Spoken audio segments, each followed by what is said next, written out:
Welcome to the wasted world of sports, where the game's just a backdrop for drunken retorts. Rugby league or union, it's all fair play, but it's the banter that steals the show. Hey, hey, hey, hey. Ahoy, we're here to make some noise. It's all about the laughs, the fun, and the choice. Join us in our world where the banter is prime. Wasted world of sports, we're having a good time.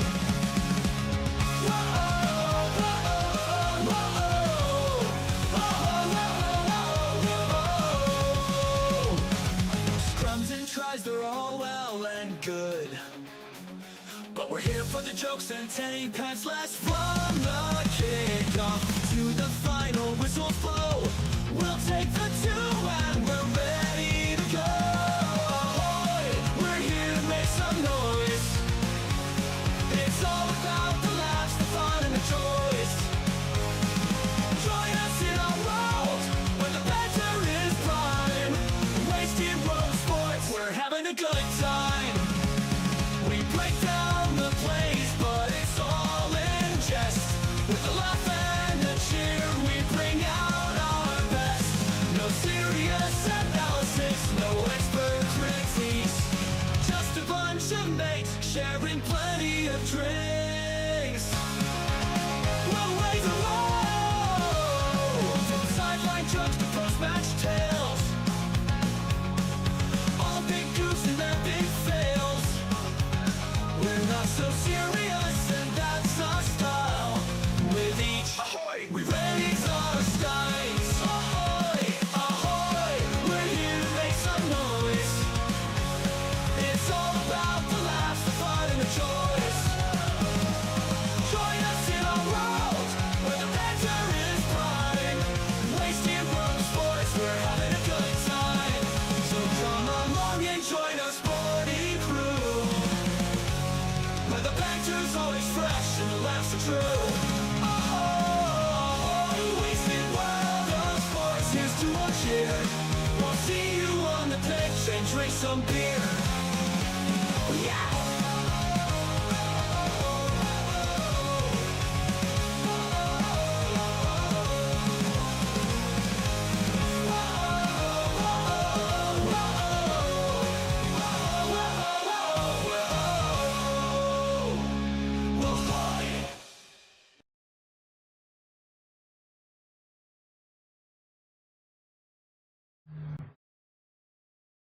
Brand new music, same old problem. I cannot get the timing right. Don't you hate it when you can't get the timing right?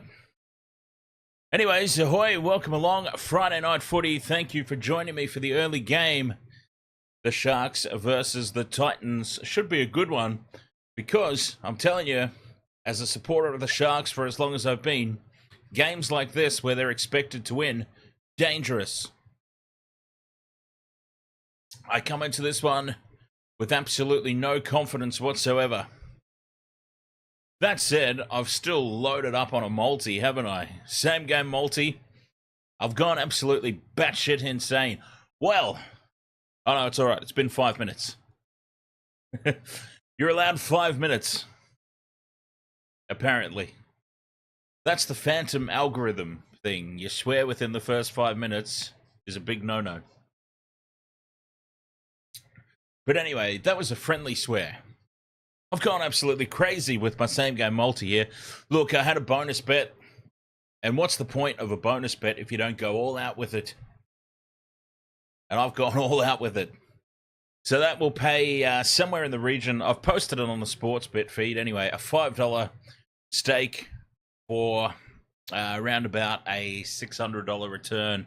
Which actually, when you think about it, for 5 try scorers, if I happen to hit each and every one of them, 600 is a little bit low. But it's only a $5 bonus bet stake, so it is what it is. It's a little bit of fun. Let's not forget what happened last time. I had a stacked multi in a Sharks game. The Sharks lost to the Tigers, so I was very careful. This time I included a few Titans in there as well. Well, a couple of Titans. To make sure it was nicely balanced. I don't want to jinx the outcome for my team. Oh, God. Yes, as I said, thank you for joining me for the early game here. Sharks versus Titans. Of course, the main event of the evening. Panthers versus the Broncos at Fortress Suncorp. Fortress for the Brisbane Broncos. But the Broncos, they are teetering on the edge. The finals are not a given for the Broncos this season. Just yet. They would go a long way to securing that with a win tonight, though. Just another human. Ahoy there, mate. How are you doing? Nice to have you along. Just getting ready for the game here. So I can tell you that I've got Jojo Fafita. Let's see, what can I call him? Casey and Jojo Fafita. Sofa Talakai, Mulatalo, Calm Pereira, and Blake Brayley jam-packed in a same-game multi. It's a bonus bet. I don't care about it one way or the other, so let's have some fun with it. And we'll see how it goes. A few minutes away from kickoff. I've gone for the Sharks and the tipping, but as I said, I've gone without any real confidence. Just another human says, go the pennies tonight to help them Knights. UFC says, my left testicle hangs significantly lower than my right. Yeah, mine too. Oh, you know, one of my favorite scenes from the Austin Powers movies was when Dr. Evil gets hit right in the testicles with the globe, isn't it? Or is it the moon? He gets hit with the moon, I think. And then he gets up to count his testicles. 1, 2, and 3. Yes, I'm all good.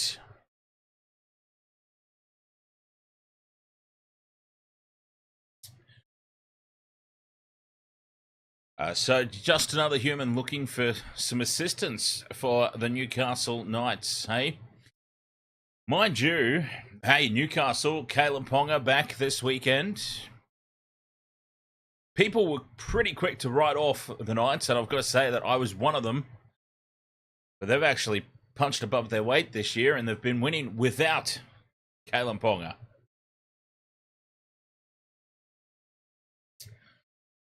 No KP, no worries for the Knights. It has been stealing a few victories.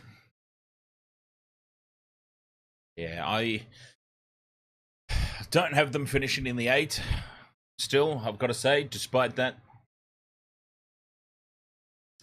But we'll see. This season is throwing up a few surprises. I'm sure it will throw up a few more before the end of round 27. Kalen Ponga will be playing for a State of Origin jersey as well, let's not forget. With Xavier Coates out injured, Queensland do need some reinforcements in the back line. Kalen Ponga, does he come straight in? Probably. He's probably got the runs on the board. A proven performer that he can just come straight back into the squad. Or is Billy going to want to see a good game out of him? Hellfire, paintball, salt, ash, Noosa. No, says just another human. Ahoy there, Tim. Anyway, ahoy, up, up. No, the Knights fans don't want Kalen Ponga selected for State of Origin. It's funny, isn't it? Because something else, who was it? There's another team, I'm pretty sure. Oh, Manly. The Manly fans. The Manly Sea Eagle supporters, of course. Tommy Turbo is back this week. And he'll be playing in the centres. That's actually my red hot tip. This is my red hot tip. I'll be throwing some coin behind it. Manly Cowboys, Tommy Turbo, 2+ tries. SS Storm fan, ahoy there, mate. And yeah, that just reminded me.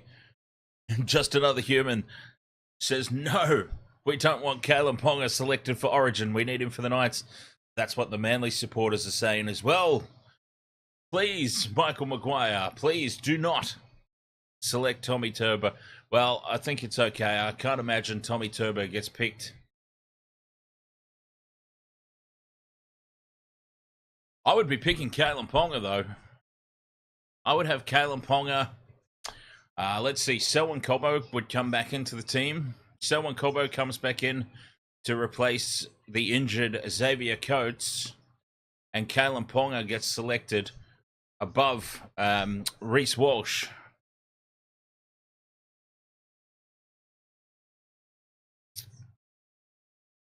But that's me.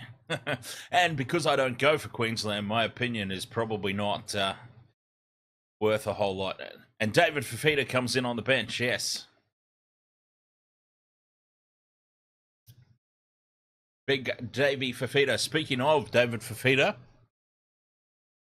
he'll be running out tonight. And I tell you, I think tonight could be the night when Nico returns to form. Some resemblance of form, anyway, for the Sharks. Yeah, look, I do think the Sharks will win. As I said, I picked them with very little confidence, but then I have very little confidence in my team.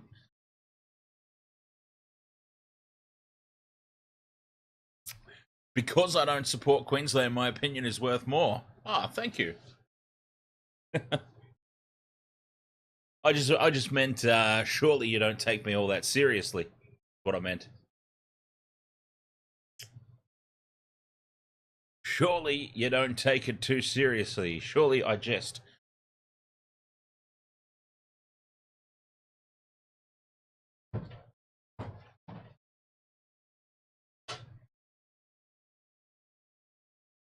No, in all seriousness, though, I was over the moon. As a Blues supporter, I was overjoyed when Billy did not select, what's his face for game one? David Fifita. Sorry, I'm already forgetting people's names. David Fifita was not picked for game 2. Game 1 or 2. Jesus Christ. All right, it's going to be a long night. Richard Trainer, ahoy there, mate. Did I see the new option on Sportsbet with NRL? They add 3+, 4+ tries to A, B, or C player combo. Did they really? I knew that they had a 3+ already. I didn't know they had a 4+ combo. The ABC try scorer multis, by the way, they don't pay a whole lot, as you would expect. David Wakano, ahoy there. David says, go the Sharks.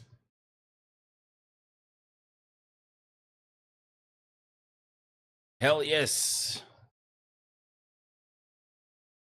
The Sharks in general are due for a big game.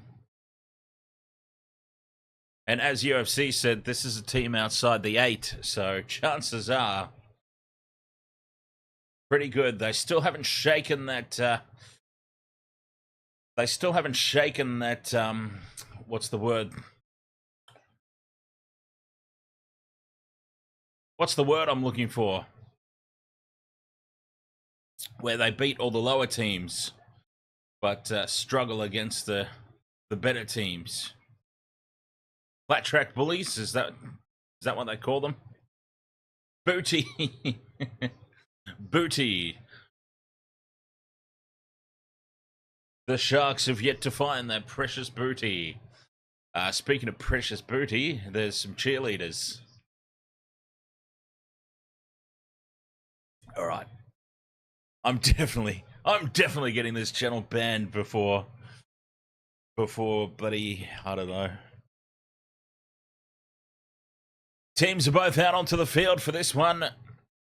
Let's quickly backtrack and save myself.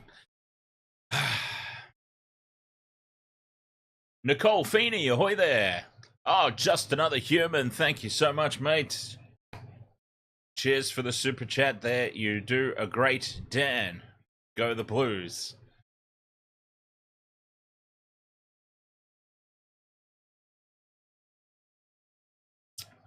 I do a pretty great Dan, don't I? Kickoff. Sharks Titans. Let's go. And it is the Titans with first use. This game being played in Coffs Harbour, by the way. Coffs Harbour, the locale for this contest. And the Titans have first use of it. Big defence in midfield. It's nice to see the Sofa back where he belongs in the forwards. That failed experiment with Sofa playing in the centres, it reaped rewards once, didn't it? One time in that game against Manly when he absolutely tortured, I believe it was poor old Morgan Harper. Got absolutely tortured, and the Sharks ill-discipline in the first set. It was an area of their game that they needed to clean up because they've given away a lot of dropped ball and a lot of penalties in their losing streak over recent weeks. And there they go in the first set of 6, giving away a penalty late in the count. And Cameron McInnes is already busted open. Blood gushing out of the eyeball. He's a trooper, so he'll see the game out. No. Robert M, ahoy mate. Hopefully the Broncos and Sharks get up here. Chris Webb, ahoy mate.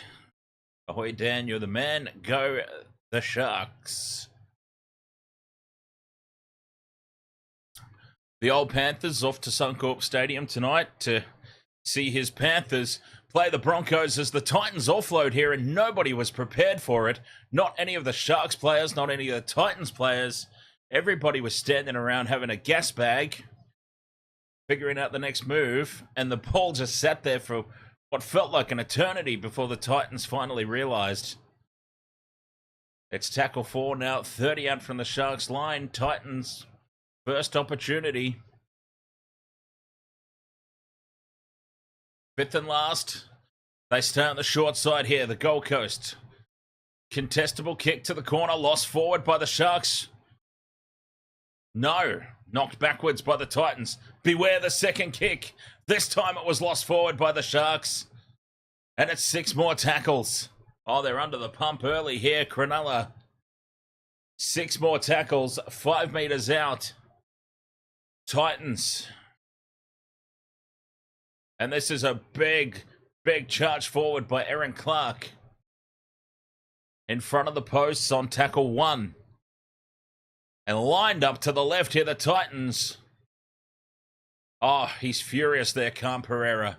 Because if he receives that ball, it's try time and it's a tick off our multi. Nice and early. And for the Sharkies, this is business as usual at the moment. Very slow start. Very poor discipline at the beginning of the game. Finding themselves under the pump. They've held on to the 4th, though. And they race up. And as that Kieran Foran there put down on the 5th and last. 10 metres out from the line in front of the post. Titans, crossfield kick.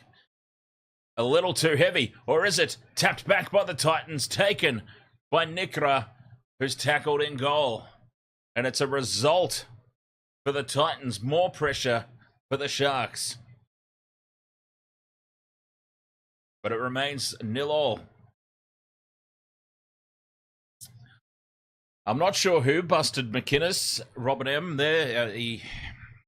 And I don't think there was anything untoward in it. It was just accidental contact. And, yeah, busted it nice and early. Cameron McInnes, you wouldn't expect anything less. As the Sharks go short with this restart. Lost forward by the Sharks. And this will be more pressure as the Titans will have the scrum down.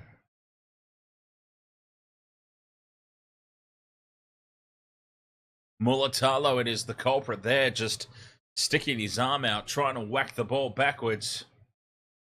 DJ Shaq, ahoy there, mate. You're live from Suncorp. Around the ground, Samoa have beaten Italy 33-25 in the Summer Nations game. A little bit closer than I would have anticipated. I thought Samoa would have done a bit better than that. Well, I mean, not that winning is bad, but I thought they would have won by a lot more. And in there at Suncorp Stadium, remember to keep an eye out for the old Panther. Cat Lego, ahoy there. As it is the Titans going back onto the attack. 10 metres out from the line. It has been all Gold Coast in this opening 6 minutes. And they stretch the Sharks out to the left. Cam Pereira steps back in field. Tries to milk a 6 again. The referee does not fall for it. Running cross field, Aaron Clark is lined up and thumped by the sofa. Fifth and last. Slow play the ball. Titans go to the right. Foreign cut out pass onto the... Oh, doesn't find the target. Jojo Fafita spills it, but it's a penalty. It's a penalty for offsides, and this is more pressure for the Sharks. They have not touched the ball yet, Cronulla.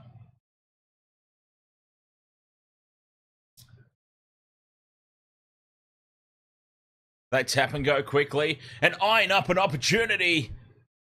Keanu Kinney is taken high as well. 100% possession to the Titans. That is incredible. How often do you see that? What are we, 6 minutes into a contest? 100% possession. 5 out from the line.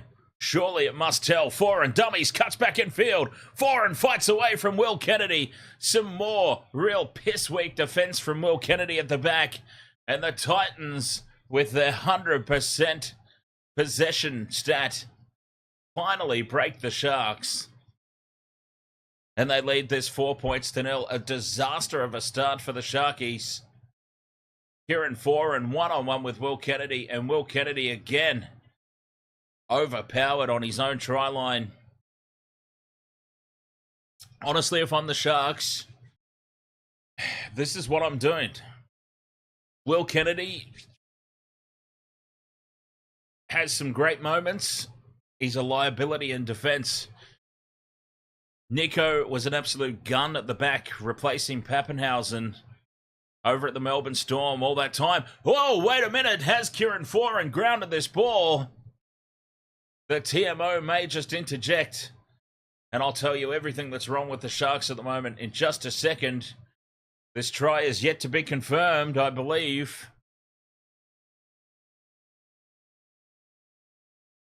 There might have been a cheeky... Oh, no, it's been confirmed. All right, they're lining up the conversion. Tanner Boyd puts it over. And the Titans lead 6 points to nil early in this one. Almost 8 minutes gone and literally 100% possession. So, here's what I would do with the Sharks, personally, if it were up to me. Will Kennedy is a bit of a defensive liability. He can be a threat on attack. He can be electric on attack from time to time, but he is proven to be a defensive liability. So, Nico was an absolute gun when he was filling in for Pappenhausen. That's how he got noticed down in Melbourne. Playing for the Storm, playing as a utility, but mainly at fullback, covering for the injured Ryan Pappenhausen. Will Kennedy can have a stint down in the Jets. Nico can go back to fullback. All the pressure is then off his game because he's not controlling the team. Just let Nico run himself back into form from the fullback position. Atkinson, who's playing on the wing tonight, filled in for Nico when Nico was injured. Funnily enough, when Nico was injured and it was the Atkinson-Trindle halves pairing, that's when the Sharks beat Melbourne. That's when the Sharks beat the Roosters. That's when they had all their big wins.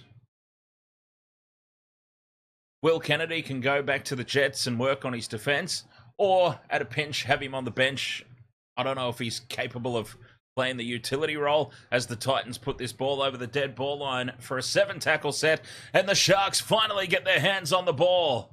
Will Kennedy takes the first hit up 9 minutes into the contest. That was the Sharks' first tackle with the ball. Can you believe it? And they get a penalty on the first tackle.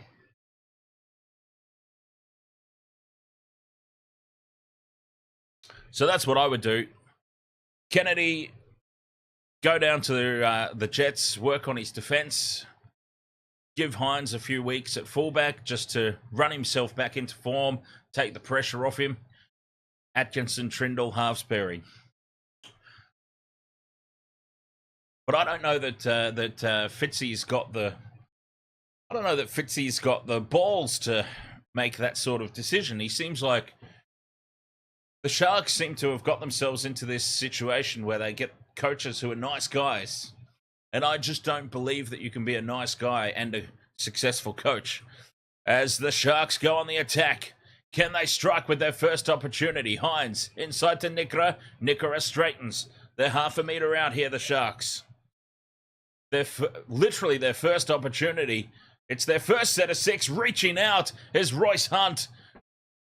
He goes close to the line, but I don't think he's got it down, and he loses it. Just a lack of patience. Going for the all or nothing play.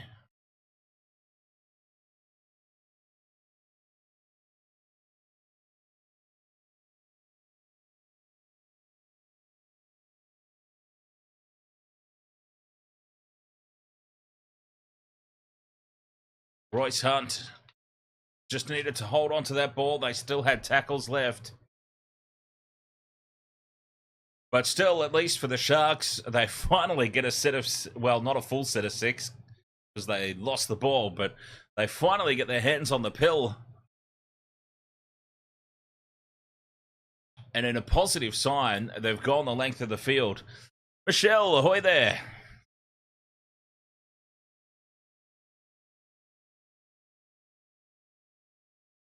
I do find that humorous as well, UFC. I actually said at the end of last year, I either said it at the end of last season when we knew about the move, or I said it at the start of this season.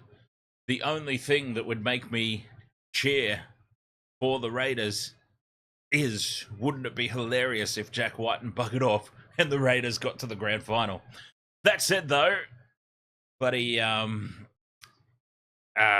as humorous as we might find it now, the Bunnies will be qualifying for the finals and the Raiders won't be. So, penalty here to the Titans for a high shot, and this could be trouble for the Sharks, and I mean big trouble. The referee is now just separating the players. Sam Verrills has copped direct shoulder, forceful to the face, and Sofa's going to be off for 10 here, at least. Sofa is off for at least 10 here.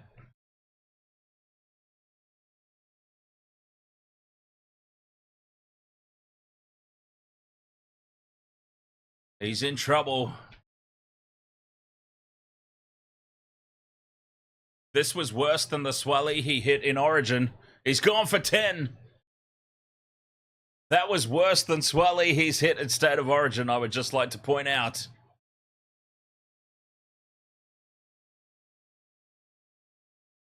Talakai, 10 in the bin. Poor Sam Verrills got absolutely rocked. Just out of curiosity, UFC, do you look at the table at all? I mean, the NRL ladder. I'm just wondering if you, when you have a go at me about things that I say, do you actually look at the ladder? I'm just curious. I'm not having a go. I'm just curious. The Rabbitohs are currently 2 points out of the top 8. I want to know why that's such an outrageous call.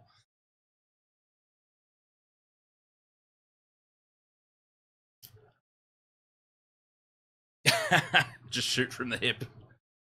Fair enough.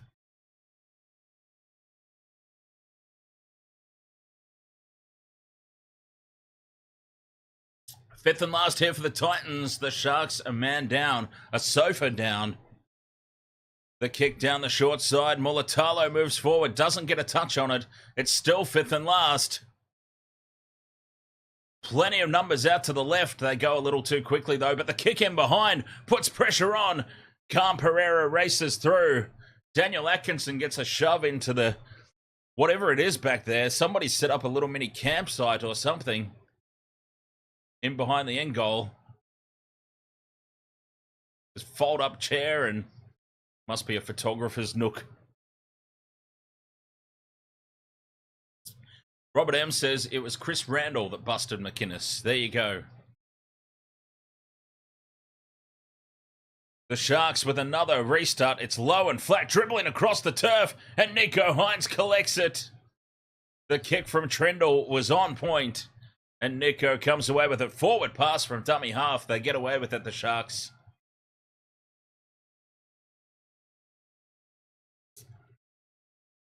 No, they don't. They don't get away with this one. It's a lost ball, and the Sharks just continue to self-implode. In these contests, discipline has been letting them down.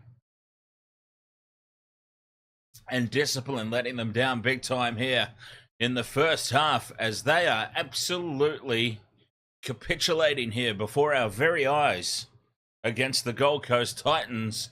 And I tell you what, a few more victories, UFC, since you have the ladder open, a few more victories by the Titans and the Tigers, and my incredibly outrageous call of the Raiders winning the wooden spoon suddenly doesn't look so outrageous either. Such is the closeness of the table this year, which is fabulous, by the way. It's absolutely fantastic how close all those teams are fighting for that top 8 position.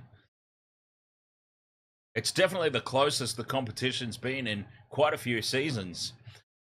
Flat pass right onto the chest of a rampaging Chris Randall. And Chris Randall busts them open and scores under the post. The 13-12 Titans have opened up the lead even further here on the Sharks, and there is a scuffle in back play. Bring back the Biff.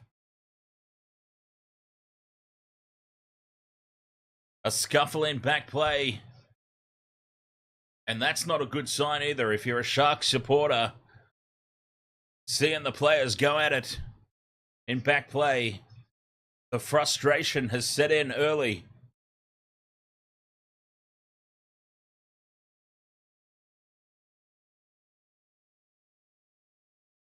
And that try didn't even have anything to do with the extra man advantage. The Titans have just busted the front door down.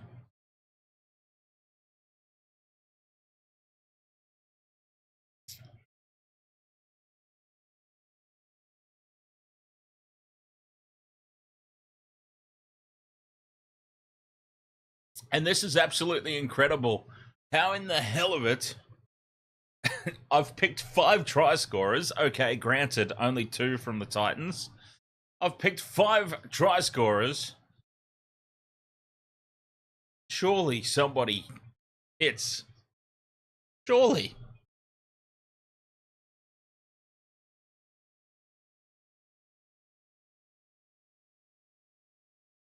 Kieran Foran and Chris Randall, 2 of the most unlikely. Well, not so much Kieran Foran, but I don't know that anybody had Chris Randall in their try scorer multi. 12 points to 0 as the conversion is successful.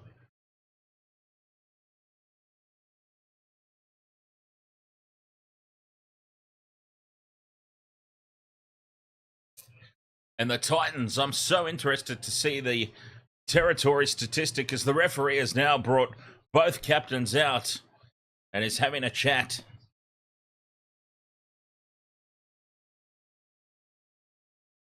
He's had a chat. He's told both teams to calm down, or there'll be more binnings, I suppose. More sin bins. Roosterman, ahoy there. Roosterman says Des has this side tuned and revving hard.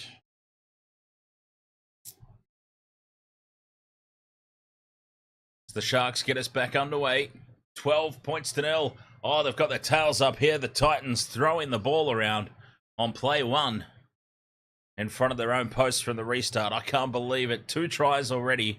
I've picked 5 potential players and not a single goddamn one yet. This is unbelievable.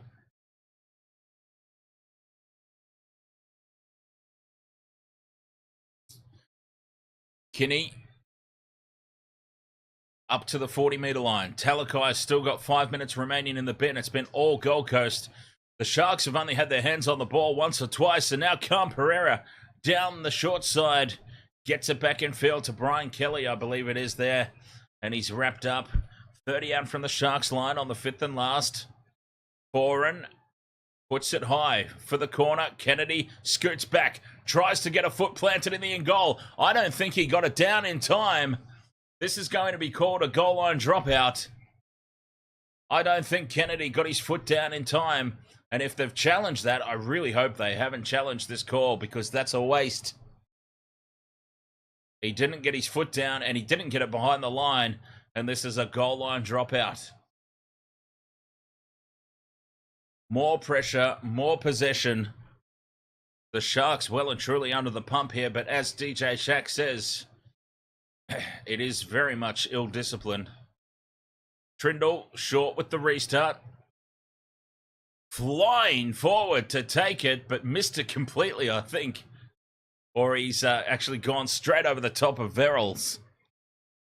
And it was for Fita.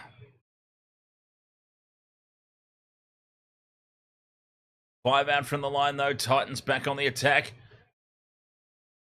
Foran, dummies, goes on his own. That's the third. Back in attacking range here. The Titans playing with a lot of confidence now. Tackle 4. 10 out. Crash ball. Fotuaika. Held up. A metre out. Fifth and last. They stay on that short side. Grubber kick into the end goal. It sits up. It's tapped dead by Kennedy. More pressure incoming. It's another goal line dropout. How long can the Sharks hold on here? This is just relentless. This is Panther-like. I completely understand the Titans, so they're playing against 12 men right now, but they have been doing this from the kickoff. Now, the Sharks have not exactly proved to be any sort of opposition just yet. But this is Panther-like from the Titans. Tapped back from the Sharks, and they come away with it from the short restart again. 45. Was that play the balls in the opposition half? Or was that... And a penalty early in the tackle count again to the Sharks. Did it say that the Sharks have only had 6 play the balls? I'm pretty sure a stat just popped up on the screen. The Sharks have only had 6 play the balls? That can't be right, surely. Hines plugs the penalty into touch, and they are in the Titans' territory. Hines onto Jack Williams. The bench has started to open up here for the Sharks, trying to inject something, anything into this contest.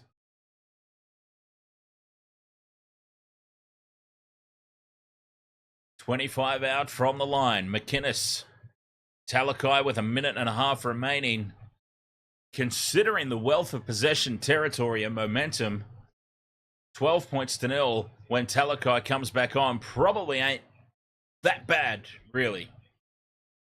5 out from the line here. The Sharks on tackle 4.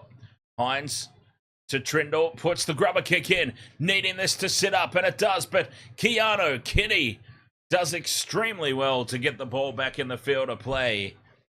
It's a penalty to the Sharks, though. The Titans are offside. Dan Jam, ahoy, mate.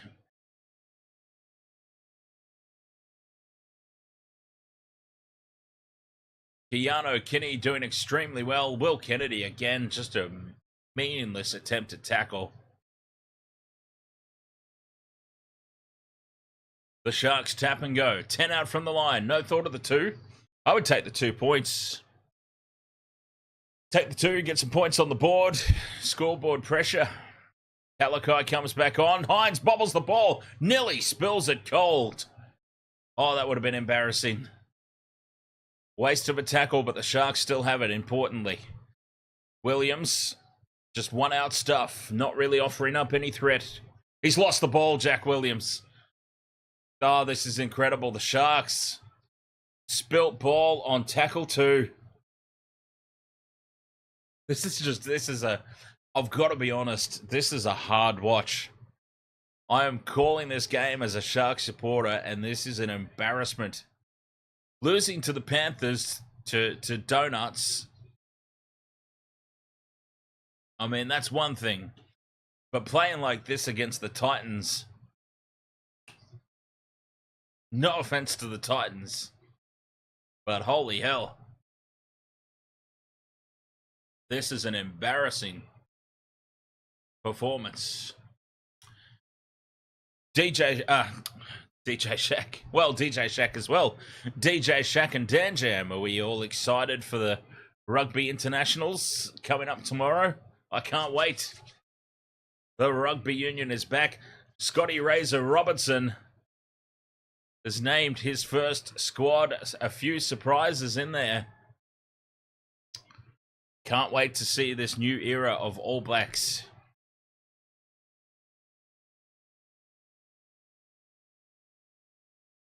Fifth and last here for the Titans. They've gone 49 metres upfield. The kick down to Will Kennedy. And the Sharks, they've had a couple of opportunities inside the Titans' 10-metre zone, and they've dropped the ball on both occasions. Styler, ahoy, mate. Flat pass from dummy half to Ramian, who offloads back to Hines. Hines looks for some space. Gives it to Keel Ero. And Ero goes up to the 40. Hines down the short side to Talakai. He's got a lot to make up for the sofa. He stands in the three-man tackles. Now he's put down. I think England might struggle with... the game is sold out, by the way. Sold out in Dunedin. And they're going to be playing it under the roof. I feel like England might struggle under the roof a little bit. It's the kick from the Sharks. Crossfield, contestable. And the Titans come away with it.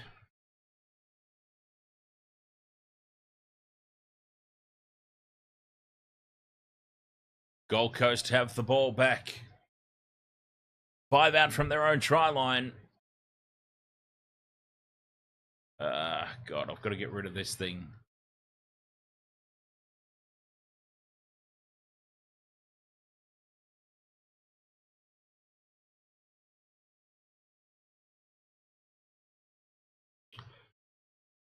Titans with Fodawaker.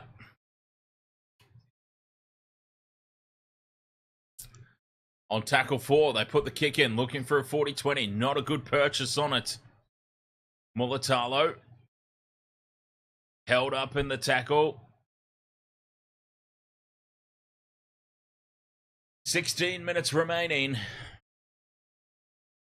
Geordie Barrett, anytime try scorer. Artie Savia, anytime try scorer. New Zealand, 11 to 20 points margin. Now, let me just look at something here.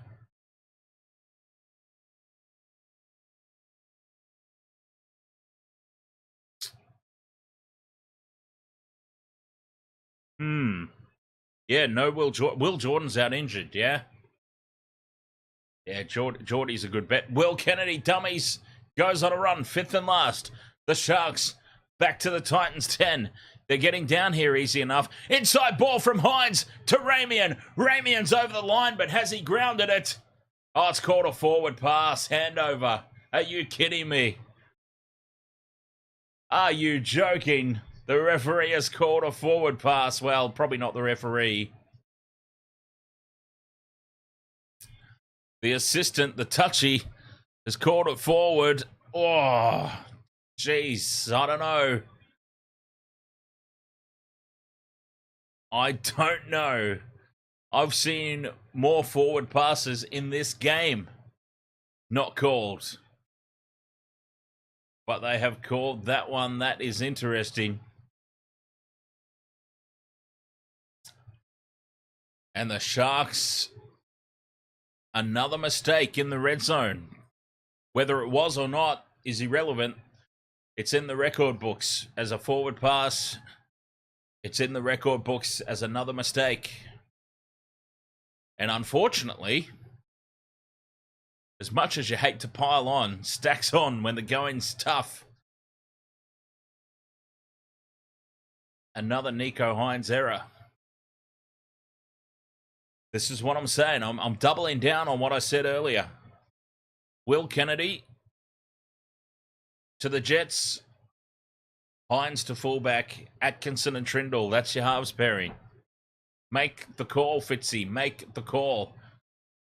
Talakai goes on a big run. Bumps off 1, 2. Stands in the tackle.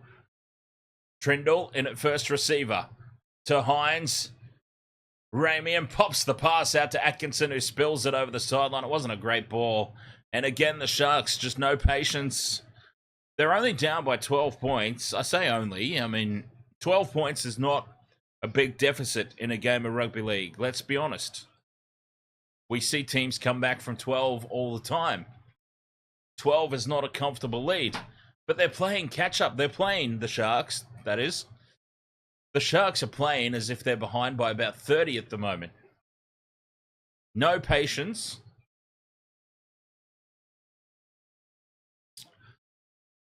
As the Titans come up with an error early in the tackle count. Could this be the turning point? A simple drop ball there from Palacia.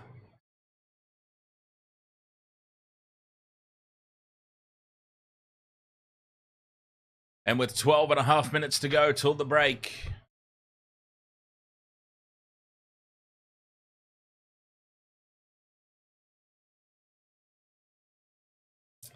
Hines runs on his own, trying to get away from Tanner Boyd. He's wrapped up and brought down.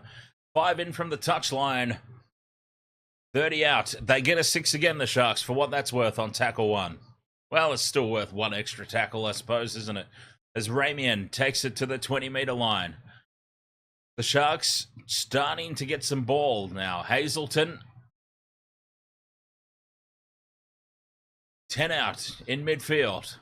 They stay on the left here, the Sharks. Hines runs it to the line. Out the back to Trindle. Pops it up for Kennedy. Kennedy with the double pump. Holds it up and goes on his own, Will Kennedy. And scores. And the Sharks are on the board. That was a little easy. Although the referee is sending it up as no try. I'm starting to suspect that maybe this referee has got it in for the Sharks tonight. The call, a forward pass. Kinney is sliding across using his legs. Well, Will Kennedy hasn't grounded it. Oh, this is incredible. It's actually turned out to be a good call by the referee. But are you allowed to slide across the turf like that with your legs out to prevent a try? Will Kennedy has lost the ball. But my question, are you allowed to do the Billy Slater? I thought not. I thought the Billy Slater was outlawed.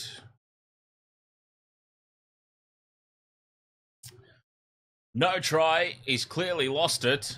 And it looks like the Titans are going to get the ball back. I did honestly think that they outlawed the slide in boot first across to save a try. We actually saw Melbourne in the Melbourne Panthers grand final got given a penalty try for that exact play. In the Cameron Smith retirement grand final. The Cam Smith retirement show grand final. The Panthers were done for that exact play. Penalty try in the corner, using the legs, using the boot to stop a try.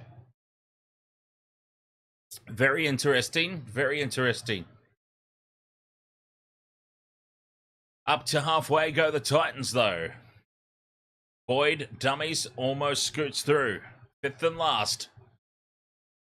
Scattered defense from the Sharks, but it's the 5th and last. It's all good. They put the kick. Kennedy is taken in the air, was he? No, says the referee. Ramian trying to step away from Palacia.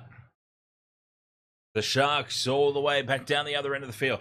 Trailing by 12, 10 and a half to go to the break. I think that the way the Sharks have played, if it remains 12 points or less going into the break, as I always say, happy's probably not the right word. The happier of the two teams. But it could have been a lot worse. Should have been a lot worse, probably.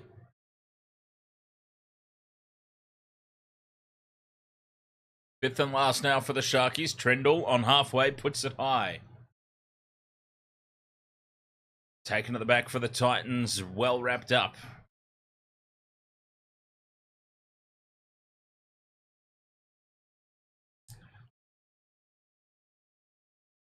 God. What a weird first half. 9.5 minutes to go till the break. 5 potential try scorers, not a single hit. As I said, though, at the top of the stream, for those of you who might just be joining us here on the Waste to World of Sports, might have missed the pre-game.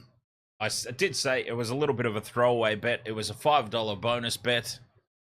So I kind of went crazy with it as Kennedy takes this ball, beats the first kick chaser, looks to play it quickly. Oh, they've come up with a mistake on tackle 1, bringing it out of their own end, the Sharks. Oh, backwards, says the referee. Well, there's one that's gone the Sharkies' way. Backwards.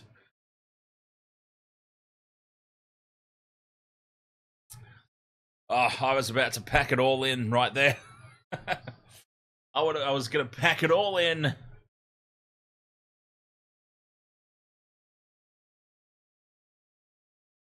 Tackle 4, Hines to Trindle. They've got shape to the left, but the Titans are numbered up, and Keel Ero takes the fifth and last on halfway. Trindle taking over a lot of the kicking here, which is good, by the way. But it's just giving Nico a little bit of a break.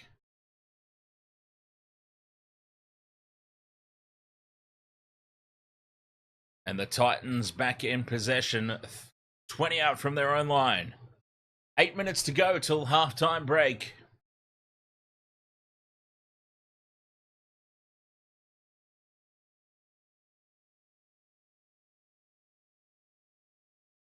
$12-0. And the Sharks at the moment doing what the Sharks do. And that is make life extremely difficult for themselves. Kick in behind the line. Sits up for Kennedy. Looks up at his options and just runs straight into Kieran Foran, who puts a good hit on and brings him down. Trindle into dummy half.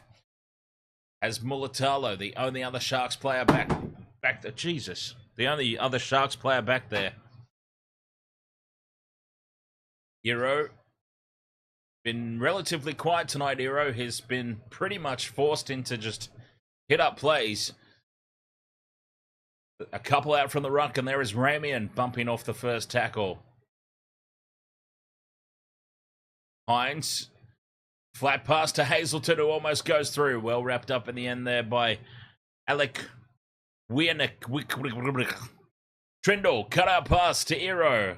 They're going to run it on the fifth here. Mulatalo with the grubber kick. Mulatalo's been tackled without the ball. He can't believe that he's not getting a penalty for that. Game of Mal, Ahoy there. Mulatalo's put the grubber kick in and then been taken out. I guess they're suggesting that Beau Fermor had already committed to the tackle by the time Mulatalo put the kick in. But yeah, some interesting calls here. You would have to say that the 50-50s, if in fact they're 50-50s, are going the way of the Titans here in this first half. Now, these sorts of calls do have a tendency across the course of a game to even up across the 80 minutes, unless Cameron Smith's retiring, in which case you're screwed.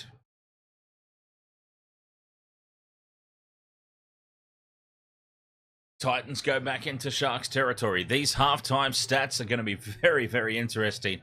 They're not going to be pretty reading for the Sharks, that's for sure.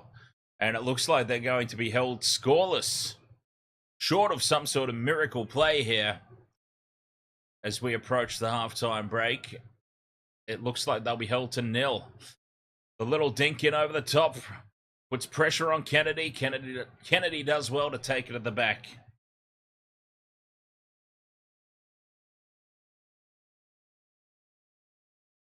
Christ, I've lost my team sheets. I'm bad enough with the team sheets. Imagine how I'm going to be without it.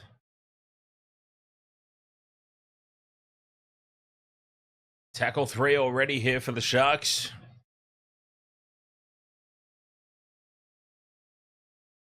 Teague Wilton. 57% completion rate here for the Sharks in the first half. That's incredible that they're only behind by 12. Hines from inside the 40 puts it straight down the middle. The Titans will let it bounce, and it bounces up kindly at the back there for the Jojo Fafita.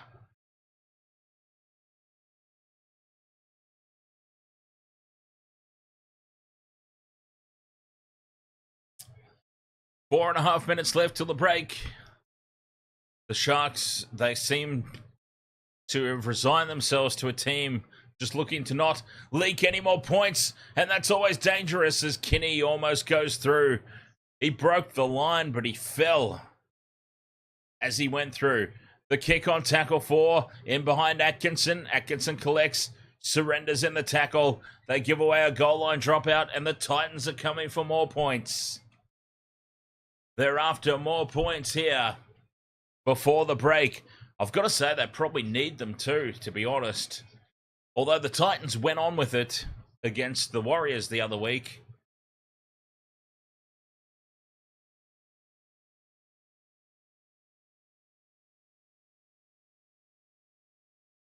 Trindle has had some mixed success here with the restarts. This time it's not going to go the 10. It goes out on the full. And the Titans will have the ball on the 10-metre line. 3.5 minutes to go. Pressure on the Sharks right before the break. This could be telling. Points right before the break. This is a monumental set now in the context of this game. 12-0 advantage Sharks, if you can believe that. 18-0. Potentially game over. Well, yeah, I mean, you don't want to say game over when there's still 40 minutes to play, but well and truly advantage Titans. And they're probably deserving of an 18 points to 0 lead, to be perfectly honest. Tackle 3 in front of the sticks. They go to the right. Foran pops this one up, and pressure on the Sharks. The big jaw goes within a metre. Foran, flat pass, creates some space. Fifth and last, a metre short. Try-saving effort there from the Sharks. The grubber kick in behind, and Atkinson will surrender. Well, he doesn't surrender, he fights, but it's going to be another goal line dropout.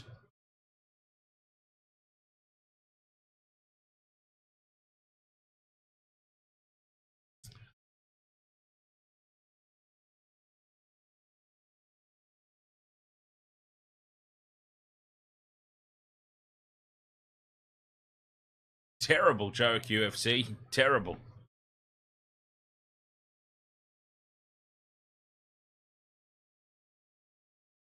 Short restart again. The Sharks have come away with the ball.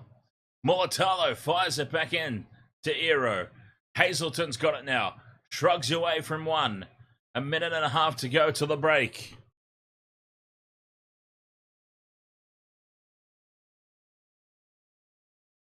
Talakai offloads.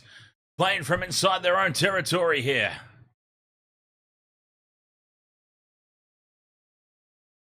Tackle 2 on the halfway line. Staying on the short side. Ramian. Yeah. 1 minute to go. Tackle 3. Sharks back in Titans territory. Brayley asleep at dummy half. Out to Williams in midfield.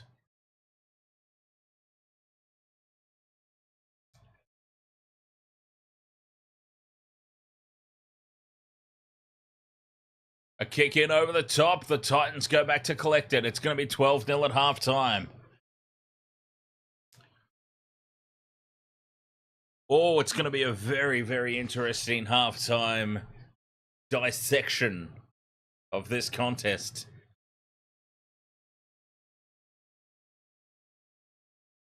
The Titans with 30 seconds to play, length of the field to go. They'll probably be happy just to put the cue in the rack here and go into the break with a very dominant display.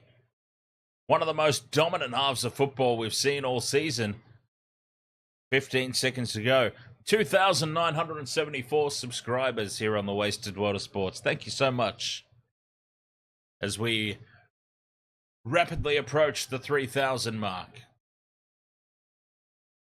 Fifth and last time is up on the clock, and that will be half time. A rough night at the office here for the Sharks so far, but this has been par for the course in recent weeks, hasn't it? The Sharks' first halves have been abysmal, and then they come back in the second half.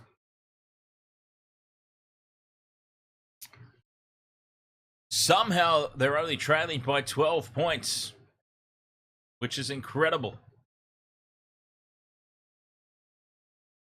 Wow. All right, Waste of Water Sports, halftime here. We will have ourselves a very quick break, and we'll be back to dissect all the action of that first half. And Quentin Paul's question about the Bears there. That's a good topic to tackle. So, quick break. Be right back here on the Waste of Water Sports. Sharks, Titans, Broncos, Panthers. Big NRL doubleheader. Thank you for being with me.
All right, Waste of Water Sports, half-time.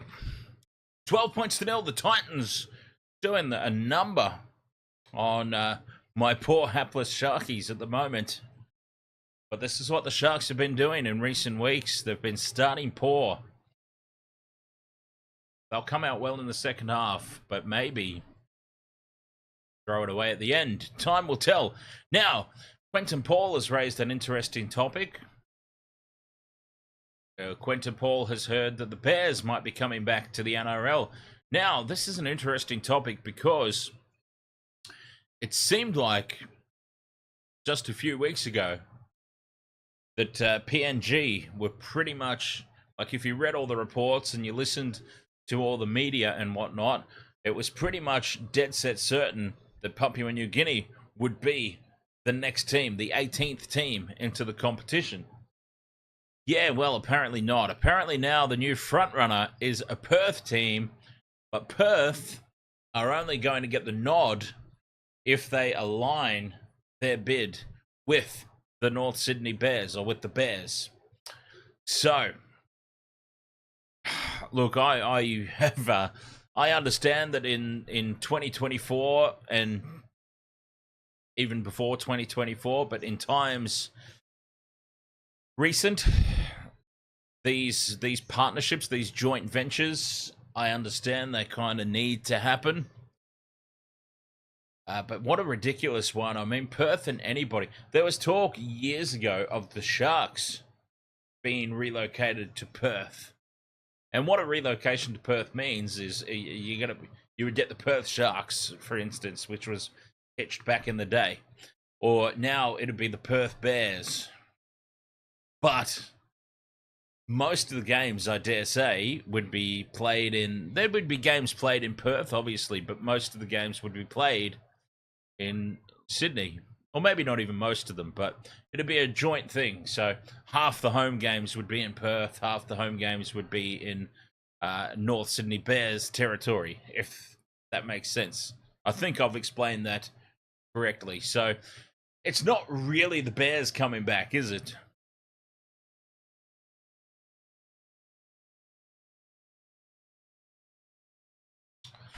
I'll tell you what not to do, UFC, because this... oh, this was a very unfortunate scenario that I got myself in one night. When you're in these situations and you offer to drive home, just make sure your playlist is on point, because I had a very unfortunate scenario once when I offered to make the ride home, and one of the first songs that came on the playlist was Steel Panther, Asian Hooker. Let's just say, didn't go down too well.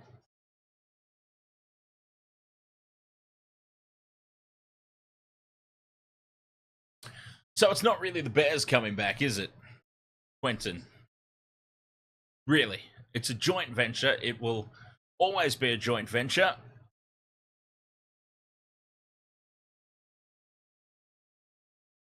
So we're not really getting the Bears back into the competition in the pure form.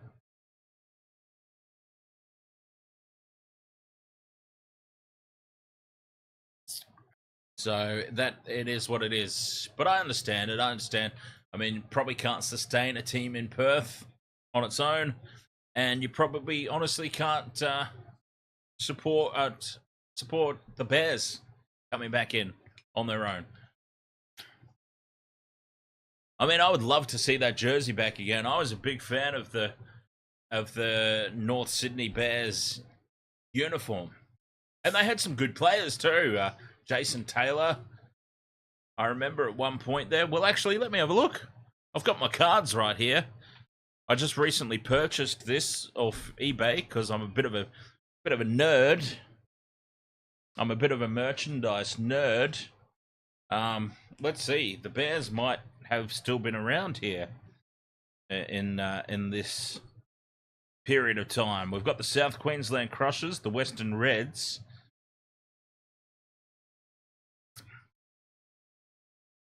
Broncos, Raiders, Bulldogs, Sharks, Roosters, Seagulls, Illawarra Steelers, Manly, Newcastle, North Sydney Bears. Here we go. All right. The North Sydney Bears are still around. I picked up this collection of trading cards.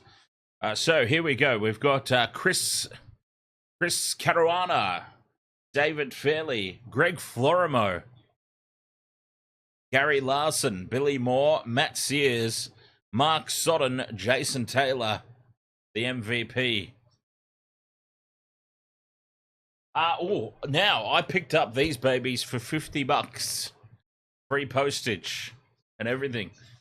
$50. They came in these sleeves, which is the only reason I bought them.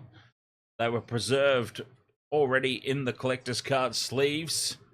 $50. I can resell these for $100 easy. I mean, that's the end game. Whenever I buy stuff like that, resale is always the end game. And I'll take that for $50. I can resell that for $100 easy.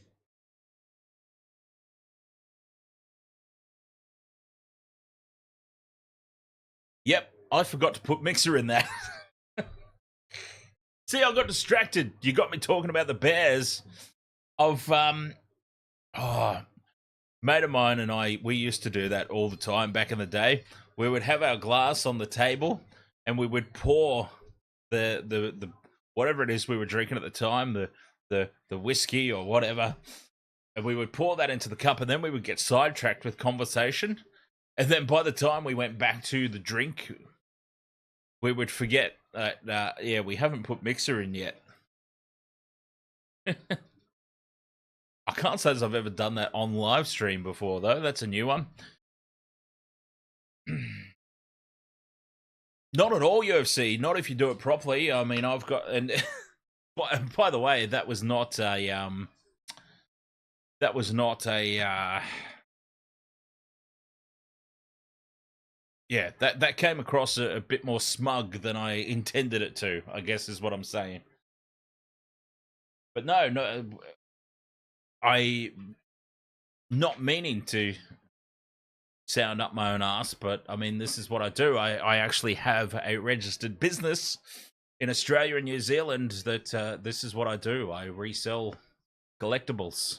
That's why all around the studio I've got these boxes and boxes of just random stuff, Funko Pops and like bloody Scooby-Doo plushies, Undertaker plushies, still tagged.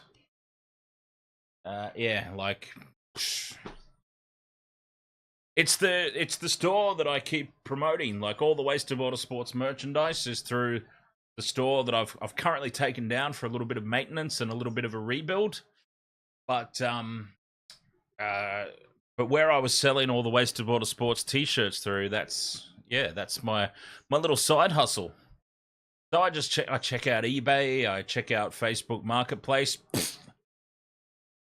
mainly eBay, and pick up some really good stuff. I picked up one of my best pickups, actually. I think I've packed it away. I think it's nice and safely packed away in its hard case. Yeah, I'm looking around the room. I can't see it anymore. I think it's made its way safely into stock in its hard case. But yeah, I've picked up a couple of Funko Pops on eBay in bulk boxes because people just don't understand. People have clutter in their house, right? And they want to get rid of it. So they just go, I'm going to put all these Funko Pops in a box and I'm going to sell the box for $200. I jump on eBay, see that a box of Funko Pops are being sold for $200, and I go through each one individually and I go, all right, this box is probably actually worth about $500. And sometimes I've had a scenario where I have bought an entire box, like a decent sized box of Funko Pops, for around the $200, $300 mark, just for one. Just for one. It was a box and it had the NWO Hollywood Hulk Hogan. The original NWO Hollywood Hulk Hogan Funko Pop, which is worth around about the $350 mark on its own. So I picked up this entire box, which had about 20 or so Funkos in it, but it had the Hollywood Hogan, which is the one that I wanted, because that resold alone pays for the entire box. Anyway, I'm blabbering on here. That's neither here nor there. We're supposed to be talking about the game.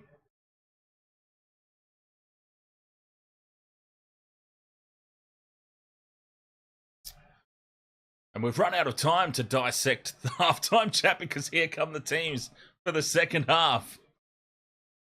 Dear God. See, this is the method I use, UFC, when I buy those bulk lots. So let's use the Hollywood Hogan box, for example. Hollywood Hogan, that was the gem. That was the hidden gem in the box. All the rest, you're exactly right. You just get rid of them. You get rid of them dirt cheap because all your money's in the main one. But you use those dirt cheap ones as promotion, essentially. Advertising, basically. Because you're already making your profit across that entire box on this one. Am I making sense? I feel like I'm not. Or I might be. I don't know. But that's the way I approach it. You use the... Like, one that you're only going to get $10 at most for anyway, you sell for $5, is what I'm saying. Just as promotion. back underway. All right, so we had absolutely no time at all to dissect that first half because I've been blabbering on about side hustles and collectibles, which is a great chat, by the way. Definitely something I'd be happy to talk about more, but maybe not when there's a game on. I'm disappointed in myself. I should have been detailing that first half. I had so much to say. But anyway, the Sharks look for a much improved second half, and they have started well. 5th and last. They've marched into Titans territory. They will have copped their bollocking from Fitzy at halftime. And whatever it is that Fitzy says in these halftime breaks, he needs to start saying at the start of the match.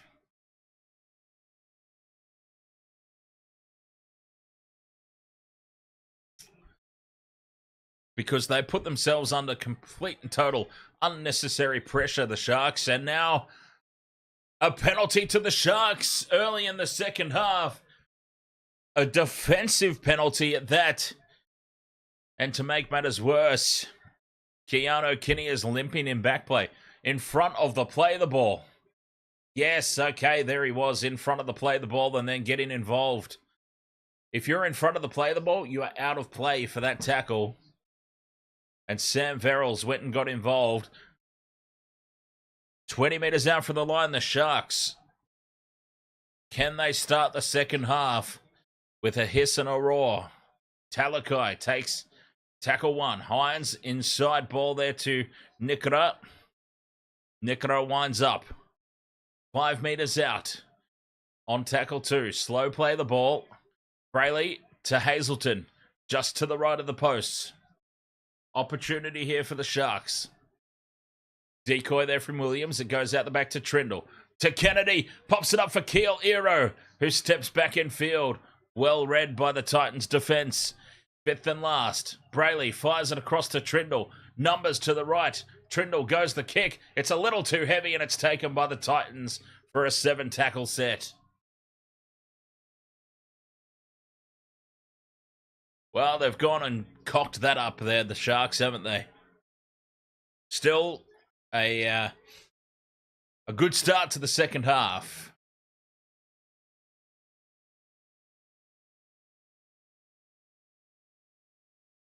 Richard Trainer says he's still got an old art project from high school with all the old doubles and triples of your card collection. Very cool. Very, very cool. Yeah, I still have some of my old school projects. As Jack Williams is holding his wrist there. Seems to have injured himself in the attempt at that tackle.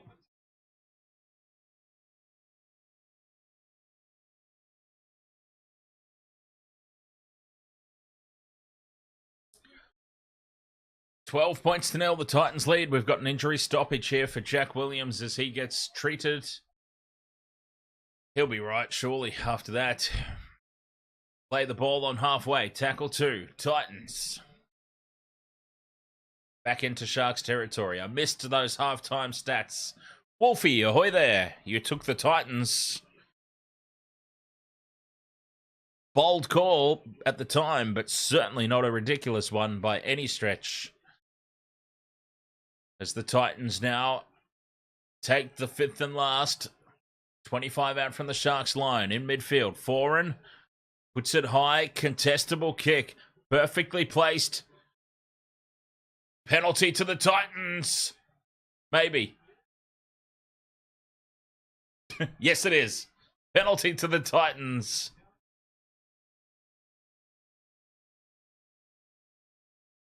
There was contact. Jesse Ramian and the kick chaser. Yeah, Ramian with an escort. Pretty clear escort. And just stupid stuff there from the Sharks. Jesse Ramian clearly backed into the chaser. And they'll take the 2 here. Kieran Foran wants the 2. Or Tanner Boyd has the ball. He'll be taking the kick. But yes, the captain, Kieran Foran, says, we'll have the 2, thanks. And we will put this lead out to beyond 2 converted tries. Which, with the way the Sharks are going tonight, will be more than enough. Absolutely more than enough points.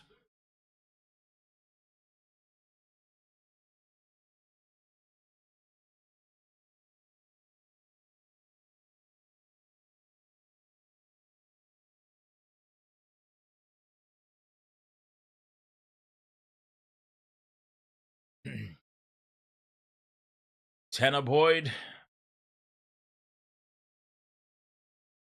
puts it down the middle, and the Titans lead 14 points to 0.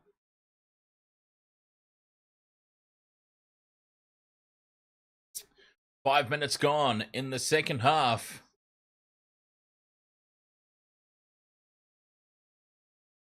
No joy for the Sharks yet.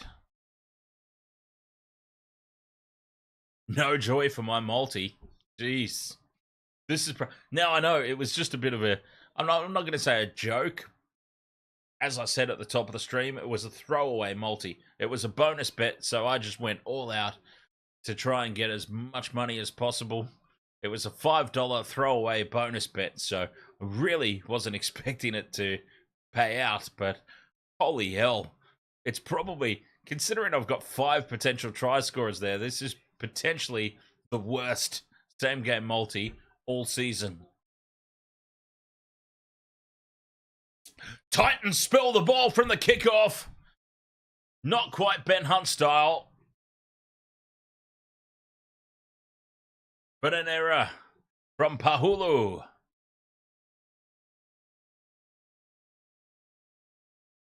And the Sharks, they've just given away the 2-pointer. They'll go straight back on the attack, but I have very little faith in the Sharks' attack to actually make anything of this tonight, to be perfectly honest.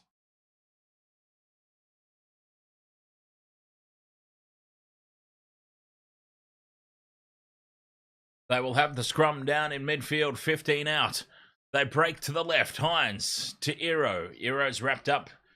10 out. Very quiet tonight. Keel Iro. Talakai in midfield. Charging towards the line. Big run there from the sofa. A couple of meters out now. Brayley to Hines. Inside ball to Hazelton. Hazelton sets it up just to the right of the post. Still inside the 10 here. Hines, the flat pass, hits the chest of Ramian, I believe it is, or Nickera, who offloads to Braden Trindle. And Braden Trindle scores the Sharks' first try. And wouldn't you know, it's nobody that I've got. Braden Trindle scores. The Sharks are on the board. And the absolute worst multi all season long continues.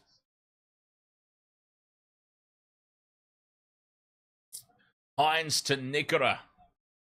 How many times do we call that throughout the course of a game?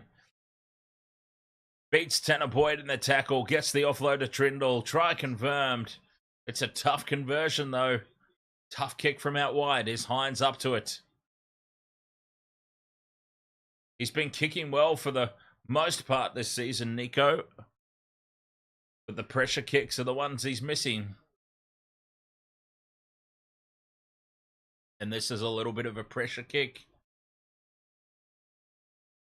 From the sideline, we saw him miss from pretty much this exact spot to tie the game against the Dolphins a couple of weeks ago.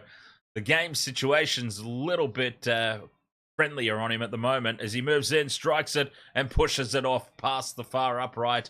And Hines, this run of bad form, a difficult kick, in fairness, but he's been nailing those all year. He had been kicking at 93% up until recent weeks, where he's probably kicking at about 10%, and just not, things are just not happening for Nico at the moment.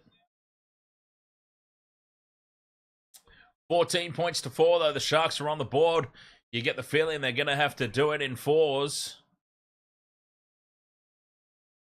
So, they still need 3 more tries to overtake the Titans here. But they're finally on the board. Some points taken high there. Kennedy by Brian Kelly, and he takes offense to it, does Will Kennedy. No penalty from the referee. Now, I've got to say, it's always difficult to tackle this topic, especially when your team is losing, because whenever you say anything about the referee, when your team is involved, it just sounds like sour grapes, doesn't it? I think even the most diehard of Titans fan would potentially maybe have to agree they've had the rub of the green with the whistle tonight.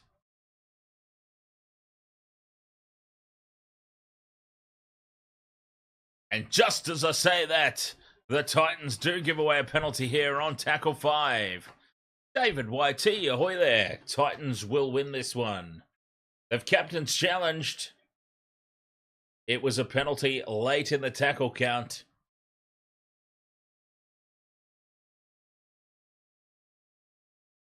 Oh, third man in. Is that what the penalty's for?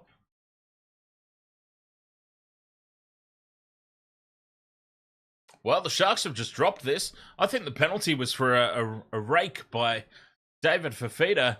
And I've got to say, the Sharks have just dropped this cold by the looks of it from that camera angle. Let's see if this one says any different. He's just spilt it cold. And this is a successful challenge. Everything coming up Millhouse for the Titans tonight. Successful challenge. And rather than a penalty on tackle 5, it's another error for the Sharks. Another one by Jack Williams. Certainly not his first for the evening. And they're going to have the ball on halfway. Great field position. And what a challenge that was. A penalty on the 5th and last turns into their ball as Brian Kelly almost goes straight through. That's a good first tackle. Front foot ball here for the Titans. They are not letting up. Fafita seemed like he was in pain when he took that hit. Flat pass now off the hip to Chris Randall, the try scorer. And again off the hip to Jaws. And Jaws goes inside the 20. Tackle 4 for the Titans, setting it up in midfield. 5th and last now, 15 out from the Sharks line. Options left and right. They go right. Into the line is Kinney, puts the kick in behind Kennedy, and Kennedy is wrangled by Jojo Fafita, and it is about the 54th goal line dropout for the Sharks this evening. This is relentless stuff from the Titans.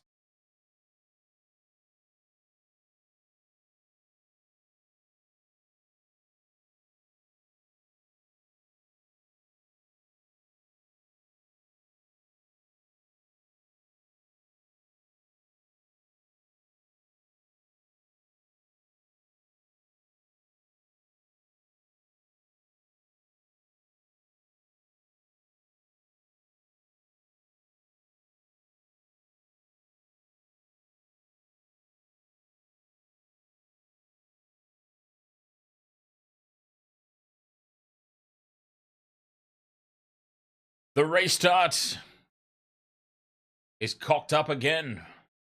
And the Titans have it 10 metres out. Mr. Ed's dead. Ahoy there, mate. Flat pass. Looking for the crash ball there. Isaac Liu.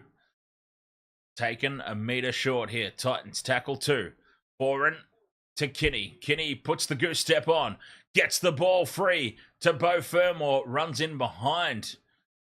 His own defender there has to surrender in the tackle. Tackle 3 here for the Titans.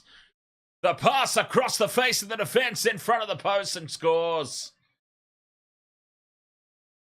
Try time for the Titans. They've had the rub of the green, it must be said, but there's nothing rub of the green in that. That was just a brilliant play. The pass across the face of the defense. And the Sharks on their own goal line, again, just paper thin. and pretty much uncontested there. Keaton Palacia, no chance for Will Kennedy at the back.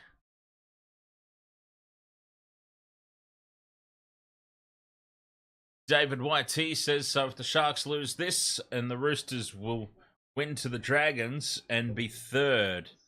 I'm not so sure. I'm not sure about that. Let's have a look.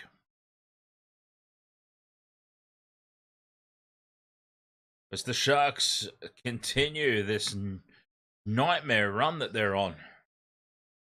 All right, so let's say Titans win this by 12. Let's just leave it at 12.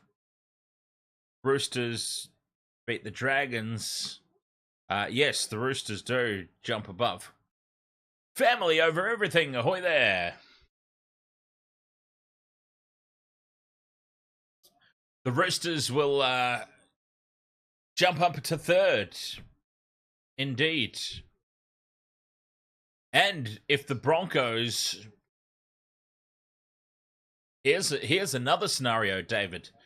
If the Broncos beat the Panthers, they'll actually jump up to second. How crazy would that be? The Roosters, after a relatively slow start to the season, could find themselves in second spot, depending on the scorelines, for and against, and all that.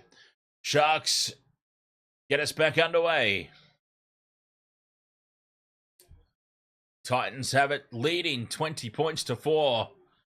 Still 26 minutes to go in this one. Jacko Robertson, ahoy. Xavier, ahoy there, mate. Xavier says, I suggest Trindle to take over the number 7 for the Sharks. I actually said, Xavier, this is what I said in the first half. My suggestion for the Sharks is Will Kennedy down to reserve grade, Nico Hines to fullback, Atkinson and Trindle, your halves pairing. Speaking of Kennedy, there he is taking the ball and brings it back. The Sharks trailing by 16 against the Gold Coast Titans. Rather unbelievable.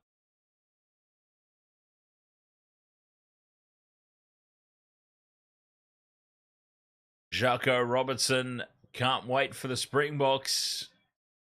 Springboks versus Ireland. We've got some big games of rugby on tomorrow. All Blacks versus England. Wales versus the Wallabies. And Springboks versus Ireland. I can't wait. Fifth and last for the Sharks. 30 out from the Titans line. Trindle puts it high. Kinney runs forward. It's tapped back by the Sharks and then lost forward. Play on here. This is still play on. The Sharks have gone to sleep, but so have the Titans. The Titans have gone to sleep as well. Luckily for the Sharkies there.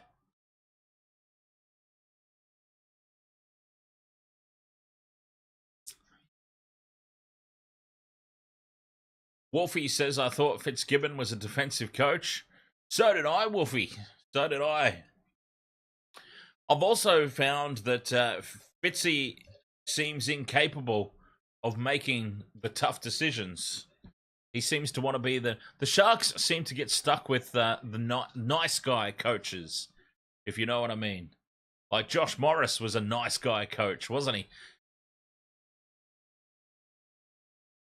And Fitzy seems like a nice guy coach as well. He sticks with the same side even when it's clearly not working for weeks and weeks and weeks.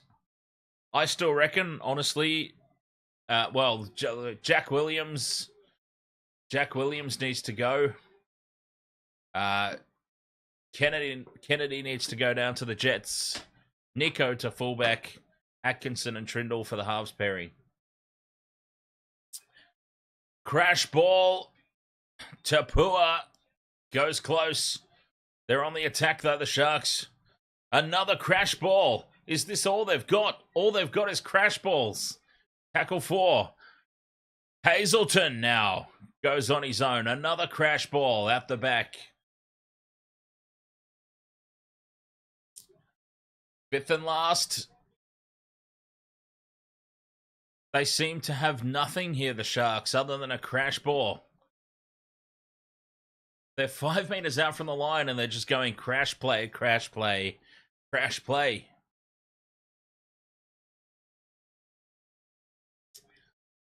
There needs to be somebody to lead this team. Anyway, 23 minutes to go. 20 points to 4. The Titans have the lead. Fifth and last here for the Sharks in front of the post. 10 metres out. Brayley to the right. Trindle out the back to Kennedy. Kennedy gets through. Needs to get the ball away. He's wrapped up and brought down. A couple of metres out from the Titans line. Kennedy just couldn't get the ball free.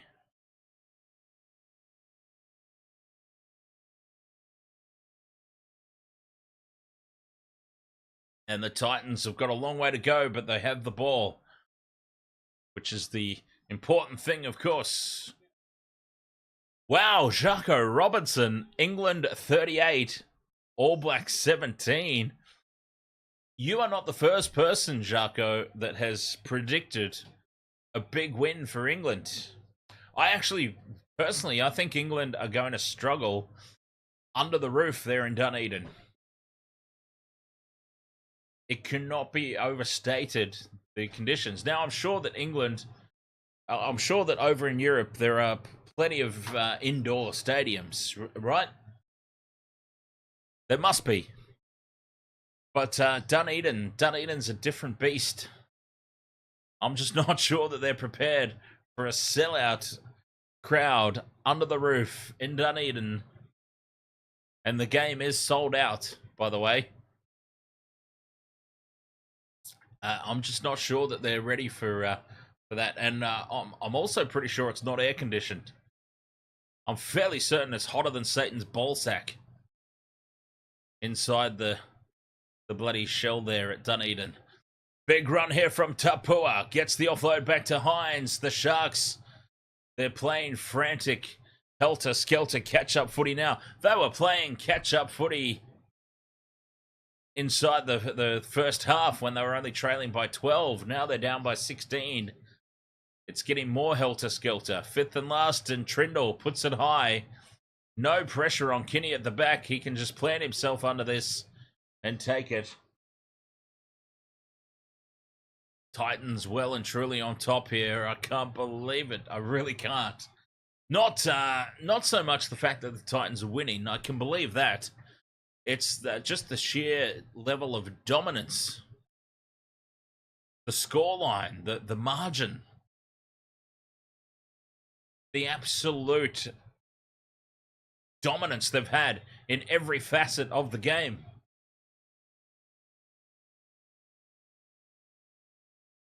And now the referee comes in to separate the players as a little bit of push and shove goes on again. And there is a penalty given. A penalty's been given to the Sharks here, it looks like. For a shove. The Titans attacker has got up. Khan Pereira's been placed on report for this. Oh, a lash out with the boot on Will Kennedy. Yeah, pretty clear kick of the leg there. Well, that's fair enough then. The Sharks with 20 minutes to go. Surprisingly, not out of this game. I mean, I can't believe that they're not out of this game.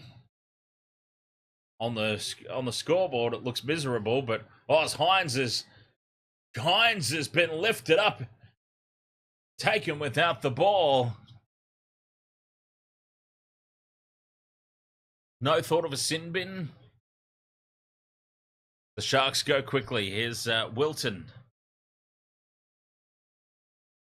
Or McInnes. Sorry, McInnes has got it. A metre short in front of the post. Hines at the back to Trindle. Trindle fires the Harbour Bridge ball over to Atkinson.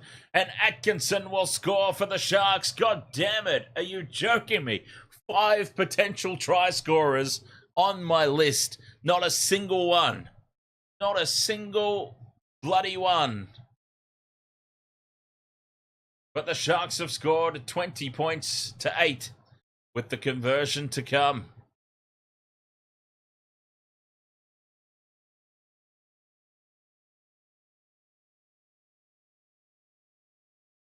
Plenty of time left in this game. Only 10 points the difference.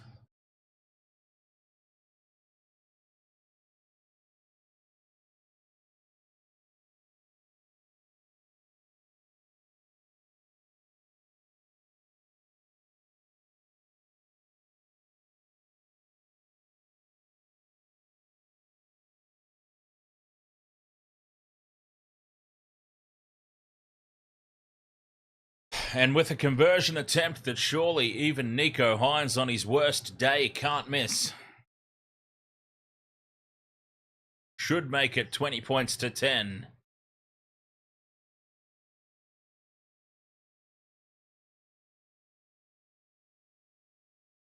Puts it down the middle.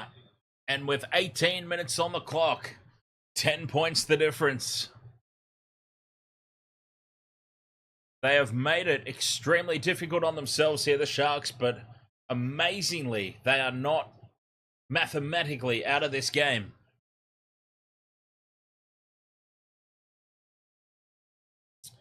Which is incredible to think. I mean, this game should have been dead and buried by half-time. Lath, ahoy there, mates.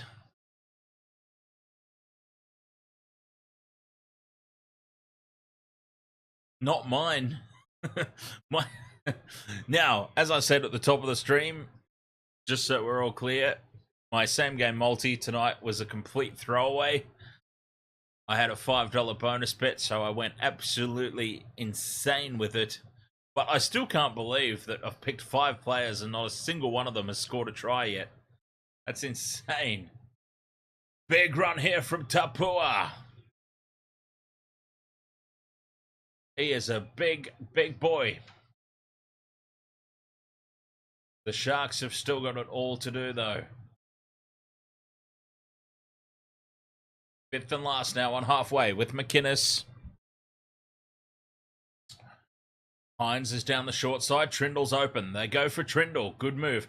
Trindle puts it high. This is contestable. It's a good chase. Well taken by Jojo Fafita. Under pressure. And the Titans have it.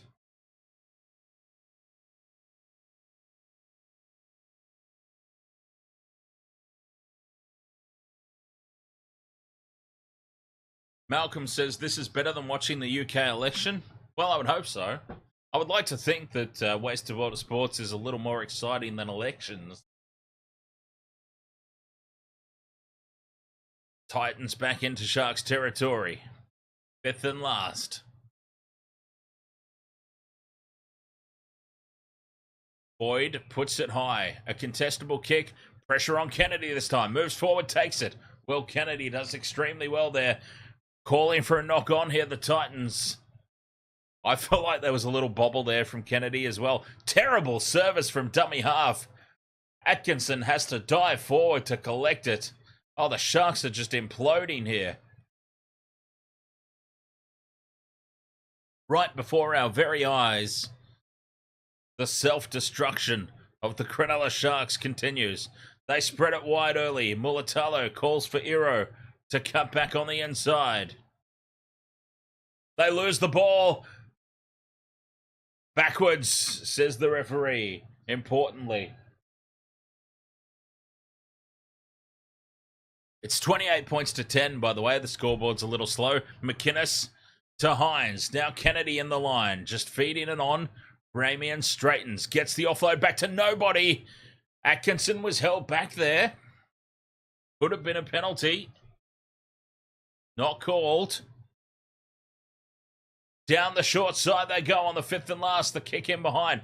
Trapped by Kinney. Kinney uses his pace to get away. He's then collared in a high shot by Royce Hunt. And the Sharks undo all that good work. With 15 minutes to go.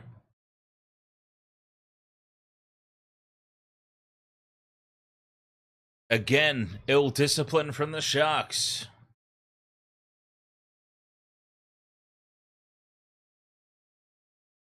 Oh, hey,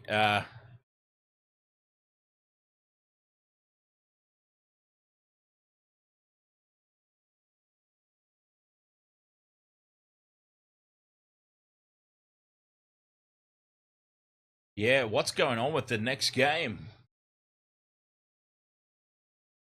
Broncos, Panthers coming up. It seems like there's been some late shuffling.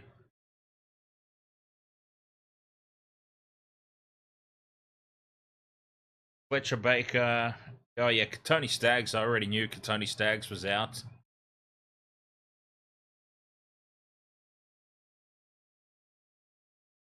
Mariner to center.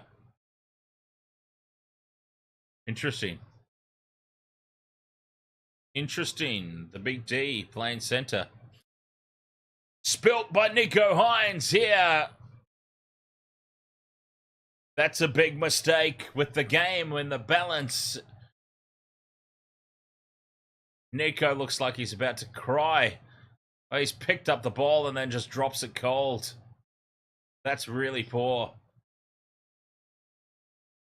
I mean, that is just next level poor.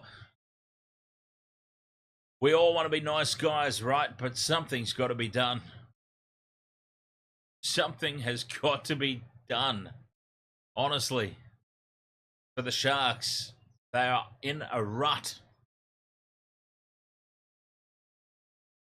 Big time. Tapped on and space here for the Titans down the wing.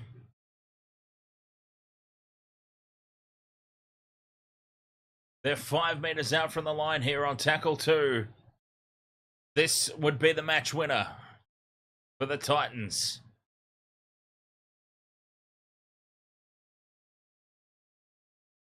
Tackle 3 in front of the posts.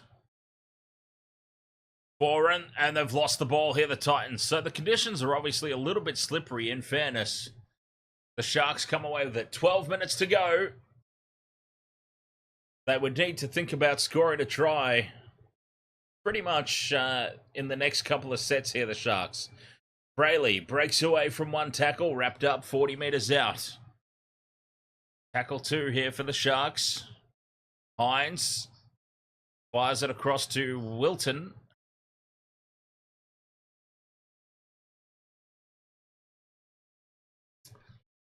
I don't have a bet at the moment for the next game. Oh, now the Sharks come up with another mistake on the halfway line. Great field position for the Titans. The Sharks have just fallen to pieces. They had big wins against the Storm and the Roosters, and you felt like they'd turned a corner. But no. They turned the corner, got scared, and ran straight back to where they came from. Yeah, I actually don't have a bet on the next game yet. Let's fire one up now. Let's put one on. Let's go. I've still got $30 worth of bonus bets to play with, so let's go and have a look at the next game. Since this one went so well for me, as the Titans come up with the spilt ball, now on tackle 4. 10 minutes to go. The Titans, 10 points the difference. You would say that they're well and truly in control, though. The Sharks have not looked threatening at all. Despite the 2 tries that they've scored, they've not really looked threatening in the least. The Sharks, it must be said. All right, I've got to have the big D. Got to have the big D in there. Mitch Kenny loves scoring tries against the Broncos, yeah. And Dylan Edwards... no. Panthers to cover the line. That's what I'm going to do. All right. That's what I'm going to do. 3 legs. Big D, Mitch Kenny, Panthers to cover the -4.5 line. And I'm going to use one of my bonus bets on that. So that will potentially pay out $158.75. All right, that's my bet for the next game. Officially. Mitch Kenny, Big D, Panthers -4.5. That is officially the bet for the next game. With 9 minutes to go, the Sharks are back on the attack. They're 5 meters out here from the Titans line. Brayley goes from dummy half to McInnes. Trendall to Hines. Hines is thumped in the tackle by Kelly. Well read by the Titans defense. 10 out from the line. McInnes takes tackle 3. They have to score here, the Sharks, to be any chance in this game. Wilton on the crash ball, running off the hip. Brayley to Hines in midfield. Fires it across to Nikora. Nikora straightens. Gets the offload back to Ramian. Ramian fends off one. Stupid offload. Puts pressure on unnecessarily. It falls for the Sharks though. Hunt back to Hines. The crash ball from Trindle. I've tripped over my own tongue there. Fifth and last. Hines now fires a huge cutout pass onto the chest of Mulatalo. Mulatalo is brought down half a metre from the try line. Desperation defence for the Titans. Credit where credit is due, right? Like they have had some serious 50-50 calls go their way. But there is nothing 50-50 call about solid goal line defence. With 8.5 minutes to go. You can't take that away from them at all. There's no ifs, buts, maybes about that.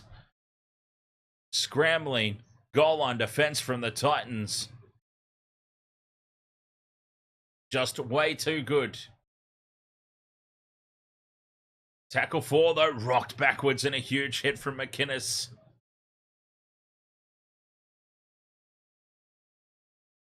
Bodawaker chews up some valuable meters. Fifth and last, the kick will be from inside their own 30. Tanner Boyd, not a lot of distance on it. It's gone high. Moving forward to take it on the full there. Mulatalo brings it back over halfway. 7.5 minutes remaining. The Sharks have once again left their run way too late in a game. They're pretty good at doing this, the Sharkies. Leaving the run way too late. Teague Wilton takes it to the 20-metre line. Hines to Trindle. At the back to Ramian. Ramian close to the sideline. Manages to hold up his momentum and stay in the field of play. 6 more tackles there surely for the Sharks. No, not called.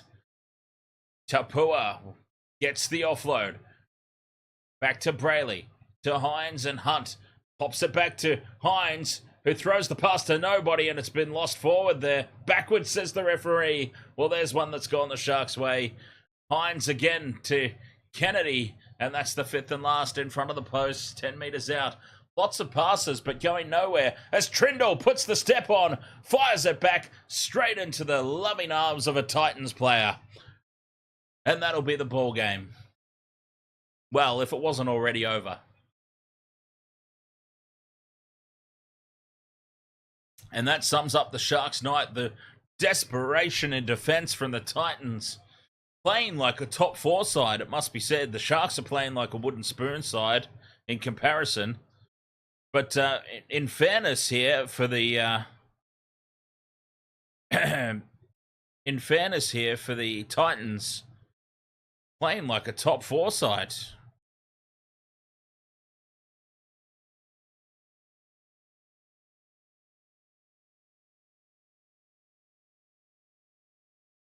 All right, I've got to use my other bonus bet on this one. Mulatalo now makes a break, links up with Kennedy. Support infield. Is that Jesse Ramian? Ramian dummies, goes on his own and he is brought down. 10 out from the line. Again, the desperation defense from the Titans. Slow play the ball. Trindle's in a dummy half. Fires it across to the Sofa. Sofa pops it up to Nico Hines. And Nico will score. With 5 minutes remaining, somehow the Sharks are mathematically still in this. They've gone almost the length of the field.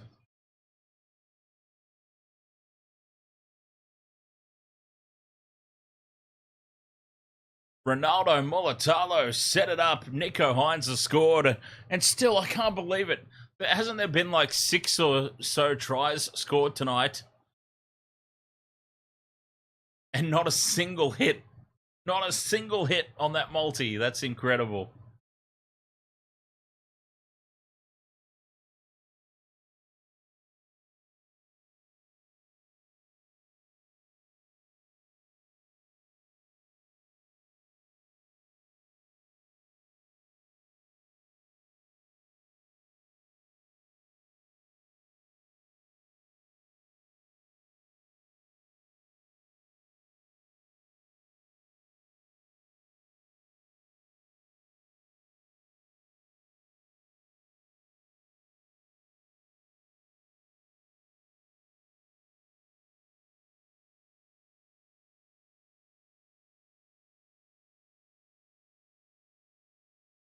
20 points to 16 as Nico Hines converts. There's 4 minutes remaining.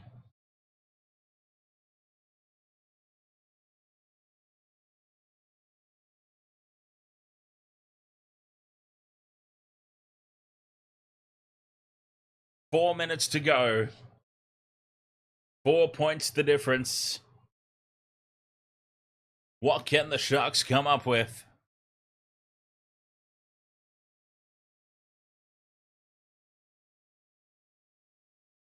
It's ended up being a lot closer than it rightfully deserved to be. As the Titans get us back underway, Kennedy takes it. Links up with Tapua for the hit up. 4 minutes remain. Sharks 20 out from their own line. Defense, the order of the day here for the Titans. They pretty much just need to defend this set. If they hold on this set with 3.5 minutes remaining, that's pretty much game. Brayley breaks away from dummy half. Hines pops it off the hip there to Teague Wilton, I think it is. Up over halfway they go. Hines is waiting down the short side. Links up with Eero. Eero's taken with 3.5 minutes to go. Fifth and last. 35 out from the Titans line. It's back to Hines. Hines puts it high. Contestable kick. Pressure on the Titans in the back. It's lost forward by the Sharks and the Titans have it. Play on, says the referee. 3 minutes to go. The Sharks will get one more set of six. Aside from penalties or six agains, the Sharks should get the ball back for one more set.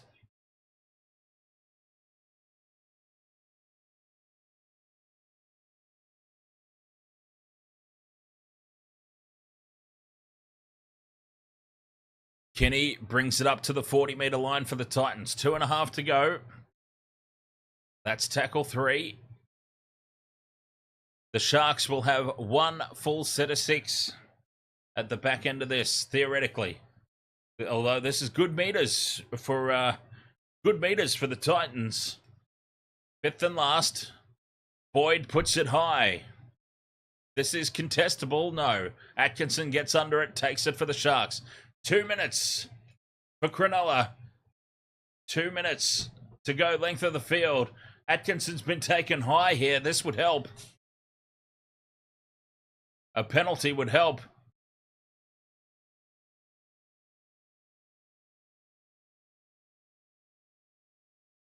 Atkinson playing for the penalty.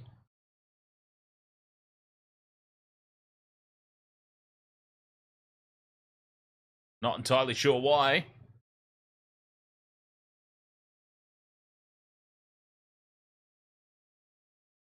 Ten meters out from their own line, the Sharks have to go 90 meters to steal this game. Ramian wrapped up. Only a couple of meters there. Quick play of the ball. Brayley catches them napping. That's got to be 6 more. Well, it would be a penalty, you would think. But no, not called. They're not getting the calls from the ref tonight. A minute and a half remain. The Sharks have gone nowhere really in this set. It's an all or nothing play coming up. Ramian gets the offload. Nikora steps back in field. Offloads back to Hines. Hines releases it to Mulatalo. Mulatalo puts the goose step on. Mulatalo inside to Eero. They're 20 meters out now. This is a great run. A minute 15 to go. Fifth and last. 20 meters out. Hines will put it through the hands. Out to Trindle. They do keep it through the hands here, the Sharks, but they cut back in field. Nowhere to go. Hines again to Kennedy. Kennedy dummies inside. Skips around. No options. Wilton back to Hines. Hines with a terrible kick. What the hell was that? Atkinson will lose it over the sideline, and that'll be the match. Titans win. What an absolute anticlimax.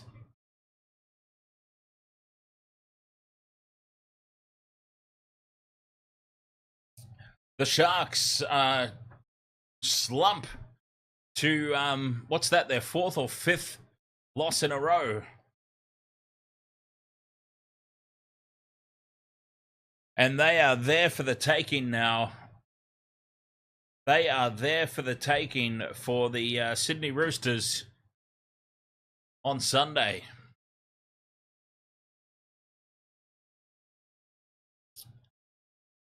"30 seconds remain. The Titans can just play this set out. 20 points to 16 victors. They have snapped the Sharks' winning streak against them.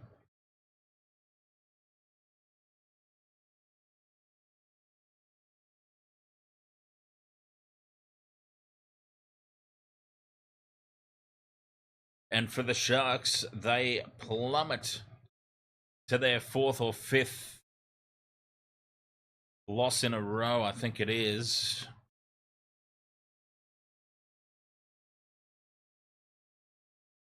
Let's find out. All right, so the Sharks have lost that one. 1, 2, 3.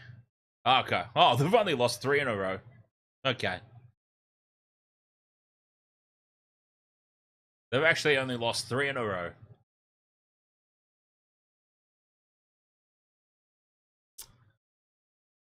Three games in a row, but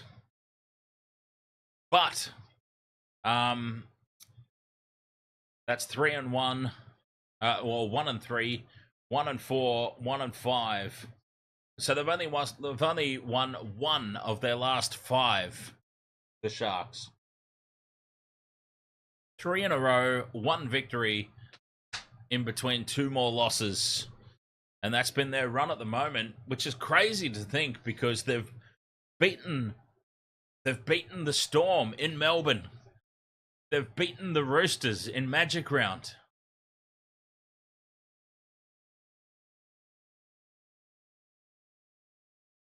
But yet they've lost games to the Tigers. They've now lost to the Titans.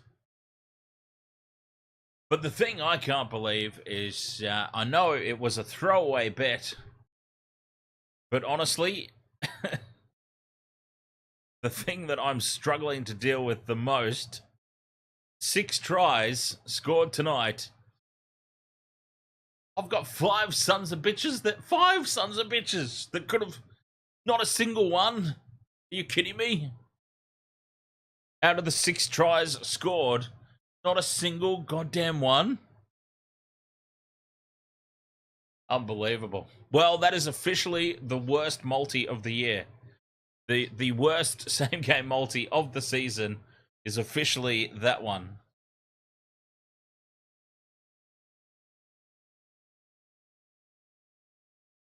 I'm glad it was a bonus bet. All right, Waste of Water Sports, Panthers, Broncos coming up next in about 10 minutes' time. I will get all the screens set up and ready. This stream is staying active. All right, so it'll still be here. This stream's not ending. We're just going to carry on. But I will have a quick break. I'll turn the cameras off and everything while I set up the screen for the next game. Broncos, Panthers coming up. Catch you in a few minutes right after this. Let's give it 5 minutes.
All right, there we go. I think I got it all sorted in time.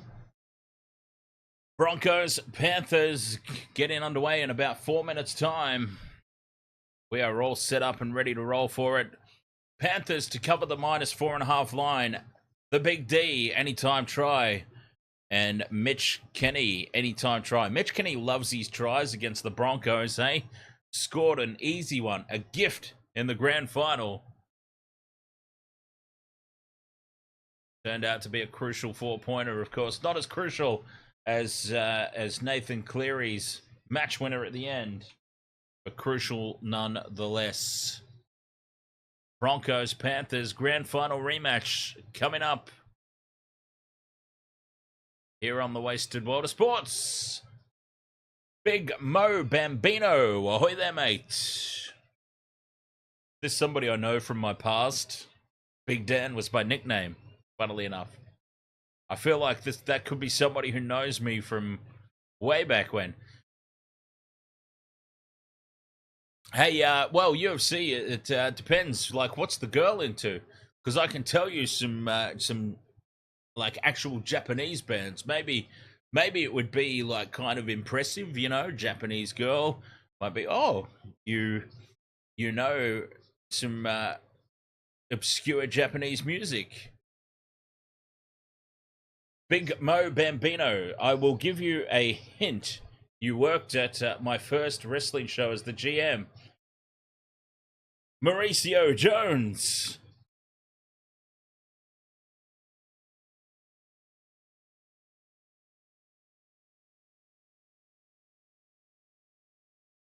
The James, ahoy mates. Perfect round so far. Sod off, you picked the Titans. Ah, you know, Mauricio, Jones is Jones. The Jones is Jones. The Taz Show.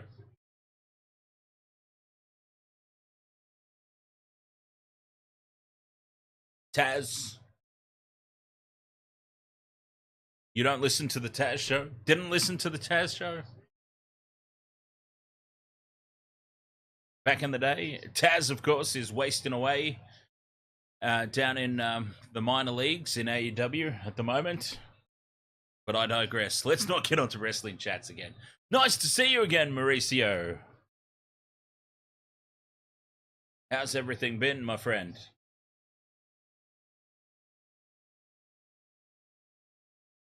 You did not pick the Titans, James. Anyone who picked the Titans legitimately is getting booted out of the tipping competition because I'm calling bollocks. No, I'm only joking. Hey, remember I said that last year? Remember that Souths guy that was killing it in the tipping comp? And I said, let's kick him out. And then he disappeared. It has now started absolutely pelting down rain as the Panthers come out onto the field.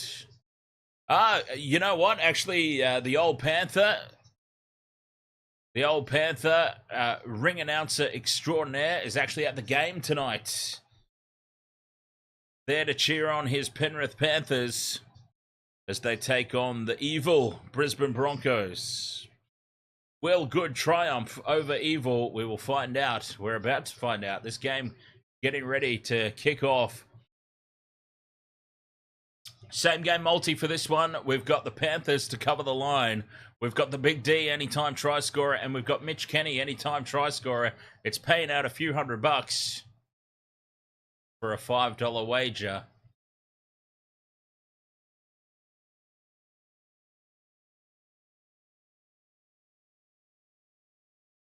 Teams are out on the field, raining, which actually makes me feel pretty good about my same game multi, to be honest. I will certainly pass it along, Mauricio, my friend. Now, Mauricio, we actually do cover some wrestling events from time to time here on the Wasted World of Sports. I'll have to get you around. Are you still in Brisbane? If you're still in the area, mate, definitely have to have you around for a wrestling pay-per-view sometime to help with the call. If you're interested, of course. I've just nominated you without even asking if you're interested. Underway in this one. The Broncos with the kickoff, and it's Fisher Harris charging into the line. Oh, the James says Money in the Bank is this Sunday. There you go.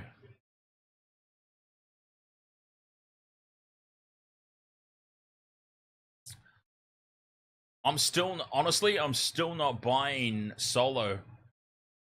Solo is not a front man. Solo is a henchman.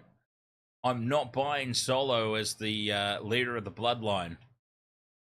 I'm really not. But anyway, I digress. Isaiah Yo with the hit up. Grand final rematch underway.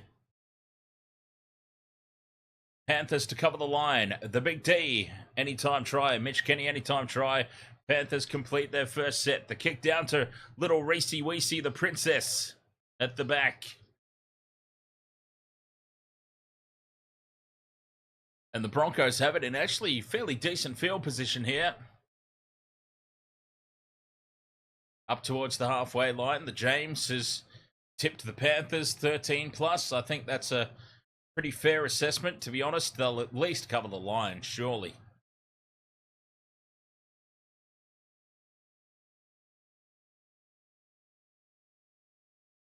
Madden, dummies, runs behind Patricia Carrigan. Lucky to not give away a penalty there. The Broncos get a good kick away. Pressure on Edwards at the back.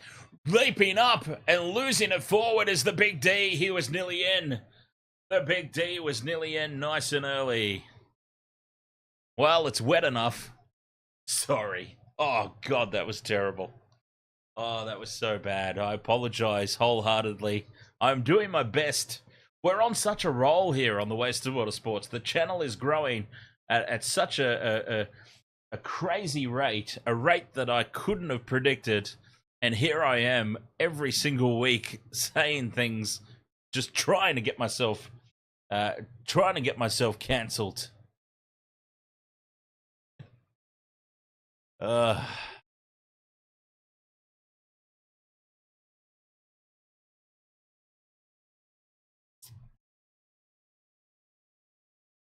Panthers up over halfway.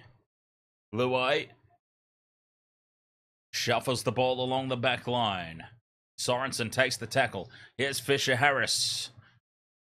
Travis, ahoy mate. Predictions for this game. Panthers to cover the line, which is -4.5. As Luai puts the kick into the corner. Walsh takes it, surrenders in the tackle. And the Broncos have it half a metre out from their own try line. It's also... it was when the players ran out onto the field at the very least. I'm not sure if it still is. It was absolutely bucketing down as the Broncos, would you believe it? The Broncos have the first penalty of the game. I'm finding it pretty difficult to believe. The Panthers up inside the 10, giving away the penalty. Broncos with the first ping. The first pinger of the match. They've also got a 12-kilometre breeze behind them, the Broncos, in the first half. So you would anticipate that maybe the Broncos take a lead into the halftime break.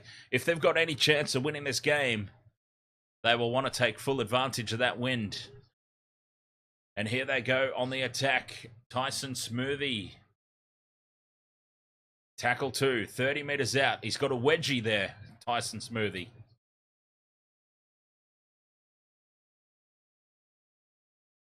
In front of the post here, 25 out. Madden plays it from dummy half. Having to run is Billy Walters.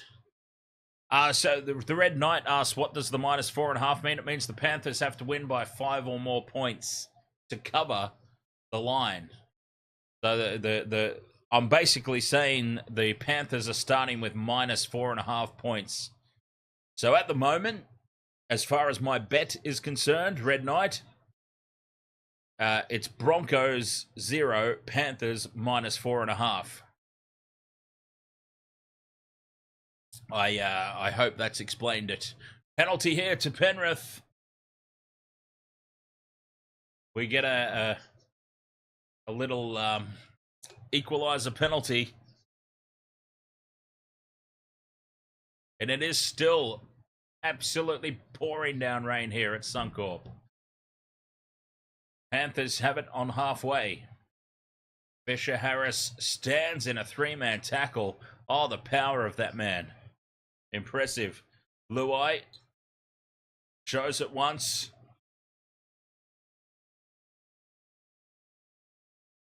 Google it, James. Broncos kicked off, Robert M. Fisher Harris again, another hit up in this set. Travis says, do you think the Bunnies can make the top 8 this year? Absolutely. They're only 2 points out of the 8 as it is. I would go as far as to say they will definitely make the 8 this year. Luai, they're going to run it. Here's Tungo putting the grubber kick through. It sets up for To'o. But Jesse Arthurs gets a hand there and taps it dead. A chance there for the Panthers early. Michelle's got the big D, To'o, and Dylan Edwards.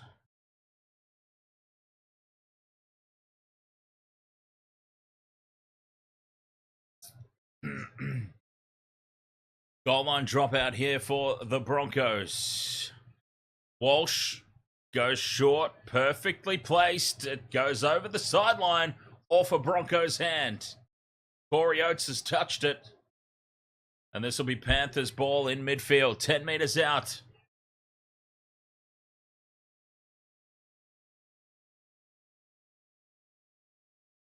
He might have been better off just letting that go there, Corey Oates. Yeah, conditions were a little bit slippery in the Sharks-Titans game. And it is absolutely pelting down here as Moses Leota takes the hit up. 5 out from the line. Edwards in at first receiver. To Tungo. Tungo's caught high there in front of the post. Gift 2 points. If it were a penalty, Kenny fires it across to Schneider. Tackle 4. Broncos defense holding firm at the moment. Yo out to Edwards. Tungo. Dane Laurie's there. 5th and last. 7.5 gone. Panthers still on the attack. Edwards in at first receiver again. Schneider puts the kick through. And Pat Carrigan comes down with it for the Broncos. 5 out from their own try line.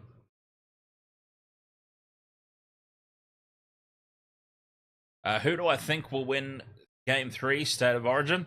I would love to say the Blues. I don't know. I do have a feeling about this Blues team, which actually makes me very nervous because I had predicted an early kick on tackle 4. Dylan Edwards, though, is back for it. And the Panthers, they have it. Edwards will run across field, gets away from Madden, but he's lined up and thumped by Carrigan. I actually predicted that the Queensland would win 3-0. So, in all honesty, this year's Origin has already gone better than I expected. I'm now starting to believe. Fisher Harris has his pants pulled down on the halfway line. There's Yo, dummying, going on his own. Isaiah Yo, post-contact meters out the wazoo. 5th and last. 40 out from the Broncos line. Luai puts it high. Arthurs is under it. Made it awkward.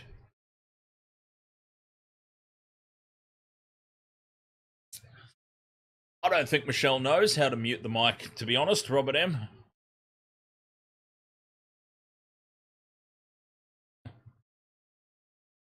Mind you, I think Michelle's worked enough in the music industry to probably know how a soundboard works.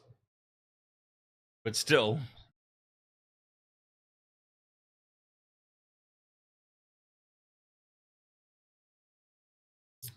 Broncos up towards halfway.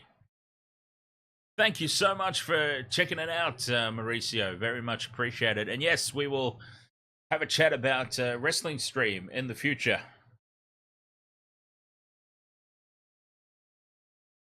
Edwards with the kick return. 10 meters out from their own line here, the Panthers. Laurie has picked up and driven backwards. Big defense from the home team. 10 minutes gone in this one, 0-0.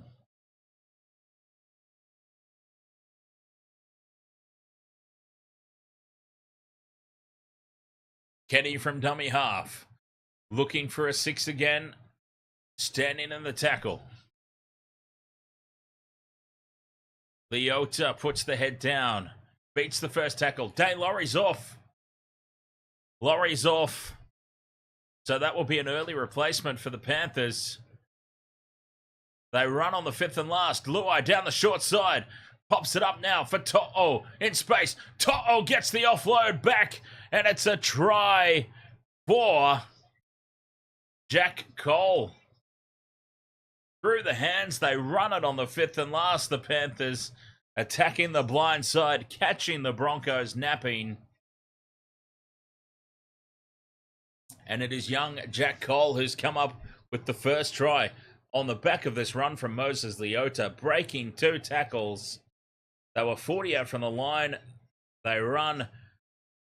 Luai creating the space there for To'o, who pops the pass back for Cole, and Jack Cole will score. Try confirmed.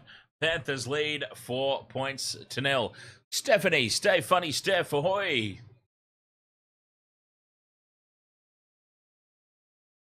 I don't know, Robert M. All I saw was Dane Laurie limping off the sideline with the trainer in back play. While the Panthers attacked on the 5th and last, they ran it. They caught the Broncos napping. Carrigan and Madden both had their backs to the attack there. That's actually really interesting. They were both running backwards, their eyes off the play. One of the first things that I was taught in juniors was you never take your eyes off the play. You run backwards while still facing the opposition. Carrigan and Madden were both trotting backwards with their eyes completely off the ball there, as Dylan Edwards puts in the worst attempted conversion that you'll ever see in your life. And the Panthers lead 4-0. Mel, ahoy there.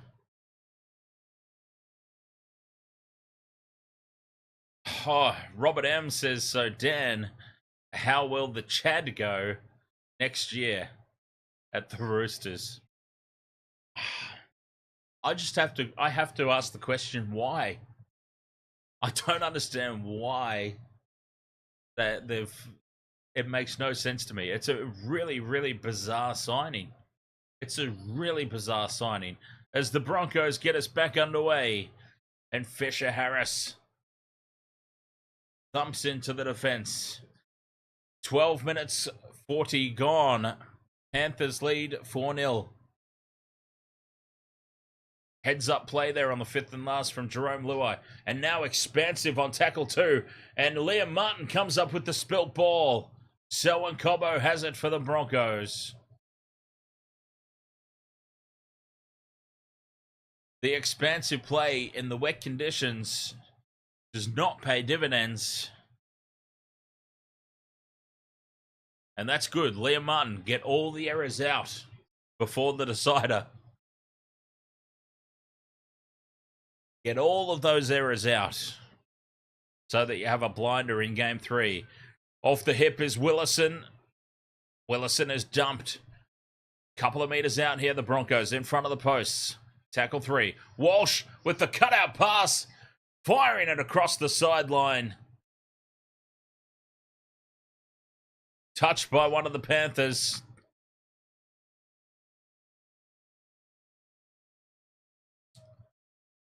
A deflection caused it to go flying into the stands.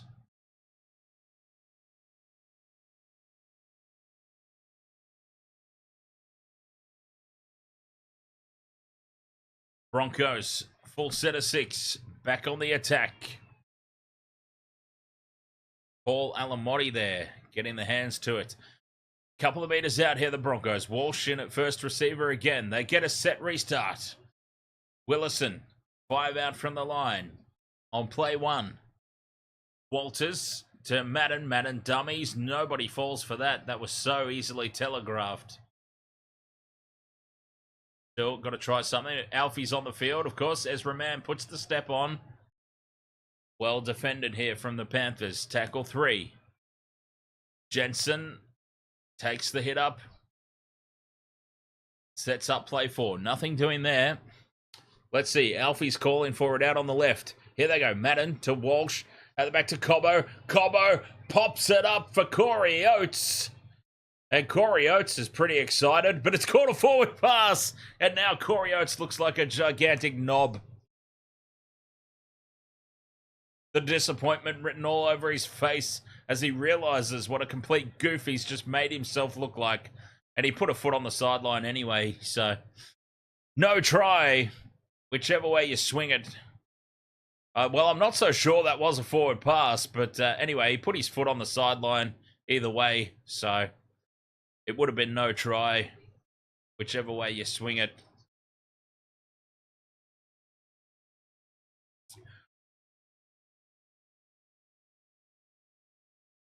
Doesn't matter. Look, forward pass was the call. It quite clearly wasn't a forward pass, but he put his foot on the sideline anyway, so either way. Dane Laurie ruled out with a hamstring injury. So there you go. Dane Laurie has done his hammy. The old Panthers also at the ground, Robert M. He actually sent me a photo of where he's sitting as the Panthers spread it wide to the right. Expansive play early on again. Here's a shot. I don't know if it will show up on my phone. Not really. But yeah, the old Panther shot me a photo of his. So he's it looks like there he is on the he would be on the Broncos 30-meter line. He'd be sitting on the Broncos 30-meter line on the near stand. So he's not on the TV side. As this ball is lost forward by Jesse Arthurs. Xavier, ahoy there. Xavier says Broncos will win. Well, winning they are not at the moment. Panthers lead 4-0. 17 minutes gone. Scrum down. Panthers feed. Dylan Edwards puts it into the scrum. They break left. Luai pops it up to Cole, the first try scorer. Staying on the short side. Luai has a dance with Payne in the Haas. Yo in midfield. They get a set restart here, the Panthers. 10 meters out in front of the sticks. Yo to Tungo. Tungo runs back towards the posts. Tackle 2. A couple of meters out from the line. Kenny fires it out to Schneider. Pops it up to Luai. Luai's got Sorensen running off the hip. That's the third. 10 meters out. Schneider to Yo.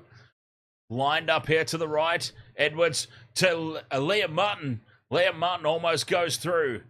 Still only a couple of meters out here, the Panthers. Relentless attack. Schneider dummies. Has a dart on his own. Fifth and last. A meter out. They're going to stay left here, you would think. Kenny to Luai. Pops it up to Sorensen, who spills it forward. And the Broncos' goal line defense is solid. Great defense. And they get the ball back, the Broncos.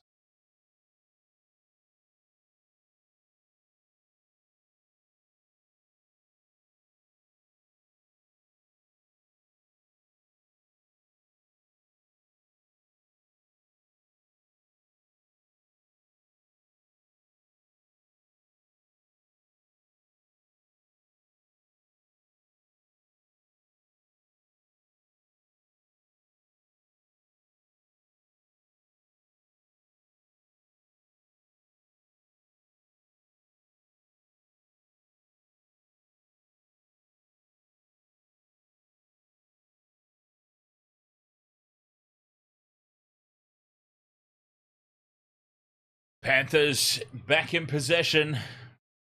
Walsh with the kick on tackle 3, looking for a 40-20. It wasn't even close. And that is just gift possession for the Panthers. Leading this game 4 points to 0. Edwards gets tangled up there with Payne in the Haas. Luai is going to have a kick now. On the 4th, in behind the Broncos defense. It goes over the sideline. He is claiming a 40-20 here, Jerome Luai, and that's because it bloody well is. Jerome Luai says, you know what, little Princess Reese, this is how it's done. That is a killer blow. Reece Walsh going for the 40-20 in the last Broncos set, failing miserably, and Jerome Luai on the very next set goes, boom, that's how you do it. Yo to Leota, who straightens back towards the posts. This is relentless pressure for the Panthers, from the Panthers, I should say. Martin runs that inside line. Tackle 3. A couple of meters out from the post again. Schneider pops it up to Fisher Harris, who runs back towards the post again. The Panthers keeping the ball around the goalposts. Edwards to Tungo, hit by Oates. It spills, and then it's knocked on by Ezra Mam. And the Panthers will have it back. Tungo's in a bad way. He was absolutely rattled in that tackle by Corey Oates.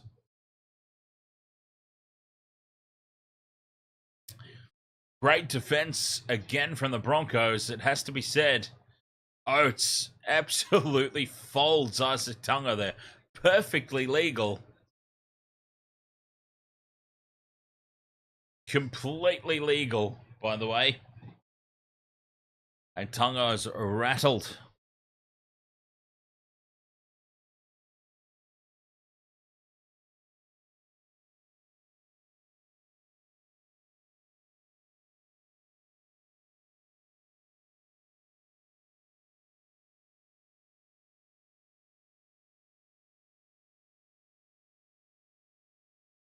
Panthers scrum down. 10 meters out from the line again. Luai to Schneider. Schneider puts on the Luai jig. Still 10 meters out from the line. Fisher Harris charges into them. 5 out on tackle 2. Panthers, they go right to Luai. Edwards dummies, cuts back in field. Shrugs off one, gets tangled up with Liam Martin, has to surrender. That's the 3rd. Slow play the ball. Luai to Yo. Yo dummies, goes on his own. Tackle 4. Still 10 meters out. The Broncos defense holds firm. Fisher Harris again. Half a meter out now. Crash ball for Leota. Backs into them. They get a set restart, the Panthers. The pressure will keep on coming. Spilling the ball, and that'll be a penalty right out in front. Take the 2. Take the 2. No way do they take the 2 here. Absolutely no way do you take the 2. You keep this pressure on. The Broncos being forced into a lot of defending. This has got the grand final written all over it, where the Broncos had to do so much defense, and they did it valiantly. But the Panthers ran over the top of them at the back of the game. It's got that vibe about it again. They're just forcing the Broncos into so much defense on their own goal line. Kenny goes from dummy half. He fights for the line. Can he get it down? No, he's held up. The goal line defense again from the Broncos. It goes up as no try. Mitch Kenny had a red hot crack at it. Reece Walsh is around his head too, by the way. He's trying to rip his head square off.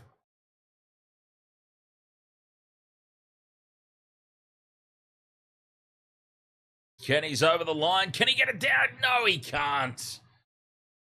Centimeters in it. That would have been a great tick off the multi, nice and early.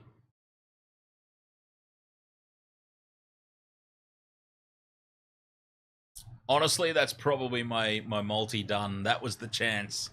That was the moment. It's going to be a penalty right out in front.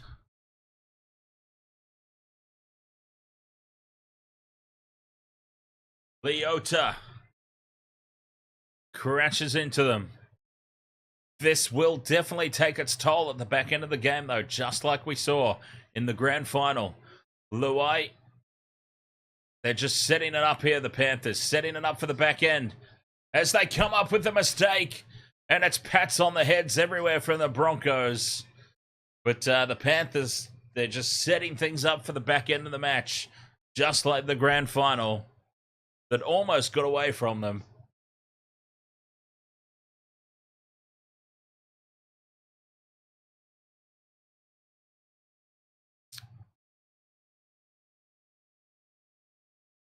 Oh, I'm with you, James. I'm with you 100%. I needed that early Mitch Kenny tick off the multi. I really did. I feel like that was a critical phase of the game there for my same game multi. Penalty now to the Broncos. They've defended well.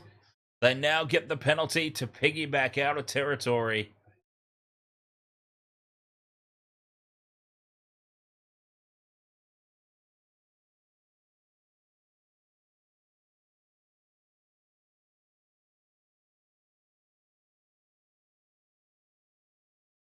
The kick to touch up towards the halfway line. 4 points to nil. 25 and a half minutes gone. Panthers in the lead. Broncos have had to do a lot of defending.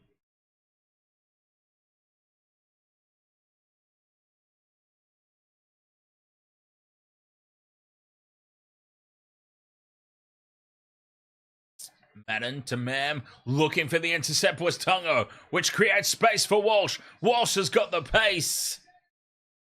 But that try was... The commentators on the TV are going to wank on about Reece Walsh. But that try was all down to Isaac Tungo being caught out defensively. Isaac Tungo raced up looking for the intercept. They're going to jack Walsh off about it, but that was all down to Isaac Tungo racing up. And it was a simple try from then on for anyone with the pace. And pace is something Reece Walsh certainly has in spades. And the Broncos head back after all that defense. But that try was all down to Isaac Tungo. Had absolutely no need to race up there out of the defensive line. And that was a gaping hole for the Princess to run into.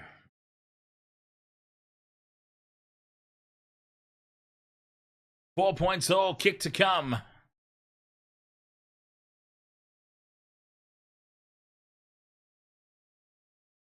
Isaac Tungo, what are you doing, sir?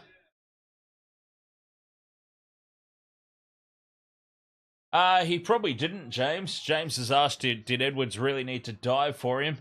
Probably not, but I mean, that's just the level of commitment that Dylan Edwards has, isn't it? Dylan Edwards is that type of player that's like, I'd rather dive at thin air as one of the fastest players in the game scoots past me than not try. Conversion successful.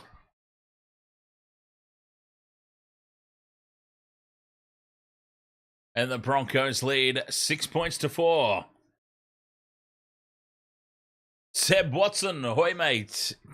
Tungo off for a hot dog there. Yes, Isaac Tungo, a try assist there. Big time try assist for the Broncos.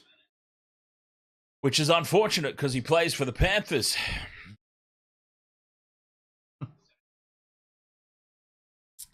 You don't want to be giving try assists to the Broncos when you play for the Panthers. Back underway. Broncos, 10 out from their own line.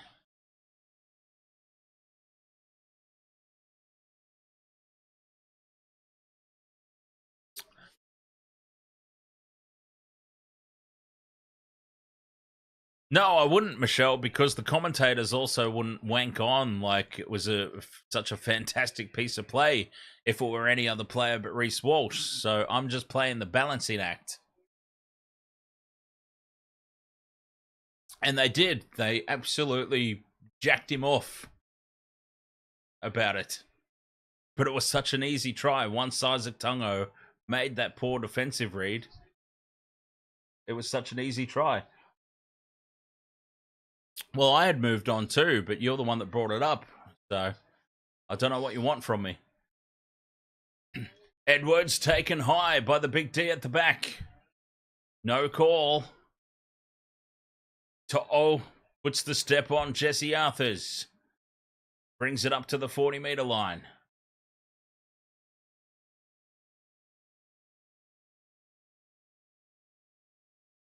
Alamotti up to halfway. Tackle 3. Good field position here for the Panthers. Liam Henry was actually one of my smokies for anytime try scorer. You get some good value out of anytime try scorers when they're off the bench. 5th and last, 30 out. Schneider puts it high. Contestable kick. Not a lot of distance on it, though. Tap back from the Panthers. Still 5th and last. Tungo puts the second kick in. Finds some space. And it sits up at the back, and crunched in the tackle is Jesse Arthurs. But importantly for the Broncos, they have possession. Surrender tackle. The crowd can boo all they want, but a surrender gives you free rein to slow the ball down. Big defense here from the Panthers. Tackle 4. Broncos only out to the 20. Carrigan's playing Flappy Bird in back play. Here's Marty Tapau on the field. Early for Tapau to be on the field, isn't it? Kick in, taken by Edwards at the back. And Edwards is rocked in the tackle by Ezra Mam. Ezra Mam misses a lot of tackles, but Jesus Christ, when he puts a hit on, the little son of a bitch puts a hit on, doesn't he?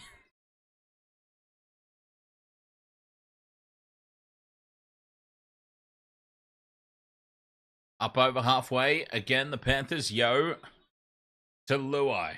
Out to Cole. Cole steps back in field. Luai organising the troops. Goes from dummy half. Dances. Gets it out to Yo. Schneider. The cutout pass to Alamotti, who now puts... Oh, well, that's Alamotti now. Stepping through. Beats Ezra Mam. 5th and last. 20 metres out. Luai in midfield. That's a shocker of a kick. Jesus Christ, what was that? That's one of the worst kicks of Jerome Luai's career. And it's a 7-tackle set here for the Broncos. Arthurs races out quick. What the hell was that from Jerome Luai?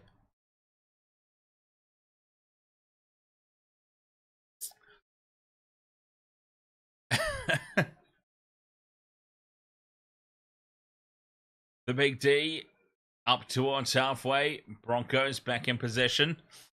Tackle 2. This is good field position again.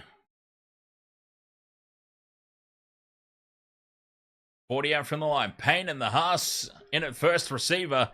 Pops the ball back to Smoothie. Smoothie up for Carrigan. Carrigan wrapped up in the 3-man tackle. Quick play the ball, and down the short side they go. Madden just goes into contact. Geez, Reynolds, you just get the feeling Reynolds would have done more with that. And a very, very meek and meaningless ender set there. Balances out the Panthers' horrible end of set. Up the other end. Wow. 32 minutes gone in this game. That has just, honestly, that has just raced by. I am stunned at how quickly this game is just flying by. 33 minutes gone. Kenny Inside to Edwards. Edwards, dummies, wrapped up by Carrigan and Haas. Fifth and last. Luai from 40 out, puts it high. That's a better kick. Walsh is under it. Runs into Schneider, and he's wrapped up and put down. He tries to milk a penalty there. Walsh, as the Broncos bring it out from their own end. The referee was having none of it, though. None of it. Cobbo down the short side. Another three-man tackle. That's the third for the Broncos. Ezra Mam in at dummy half.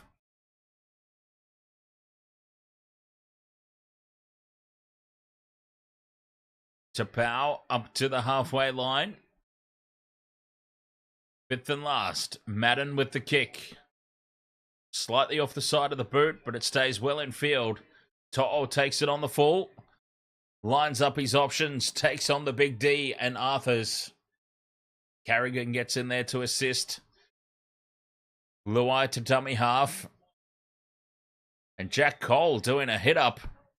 And he's bleeding. Oh, by God, he's bleeding.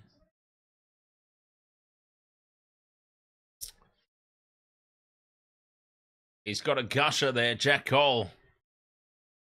They'll treat him in back play.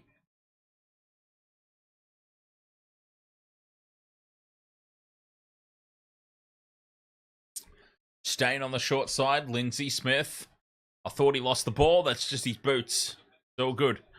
Tackle 4 on halfway. Luai steps around Carrigan. But he runs straight into the pain in the Haas. Fifth and last. Schneider. A dead set shocker. Oh, the Panthers kicking is really off tonight.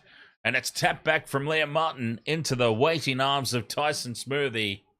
Honestly, the Panthers kicking game tonight is way off the mark.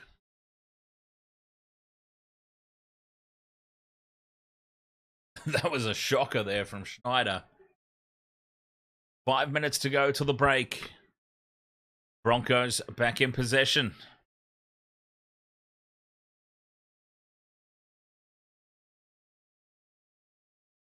Ezra Mam, dummies. Goes on a UFC. Honestly, mate, you love to flirt with danger, don't you? There's 35 minutes of the game gone, which means there's a full 45 minutes left. It's a bit too early to be getting lippy. You love to get lippy way too early.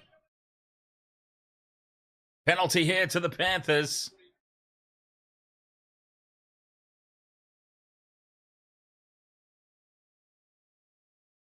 I mean, you're not wrong. It has been close in this opening 40 minutes.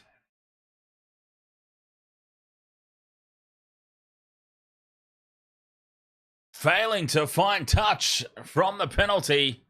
And the Broncos have it. And then you get proven wrong and just disappear. Yes. No, actually, credit to you. I don't think you've ever once disappeared.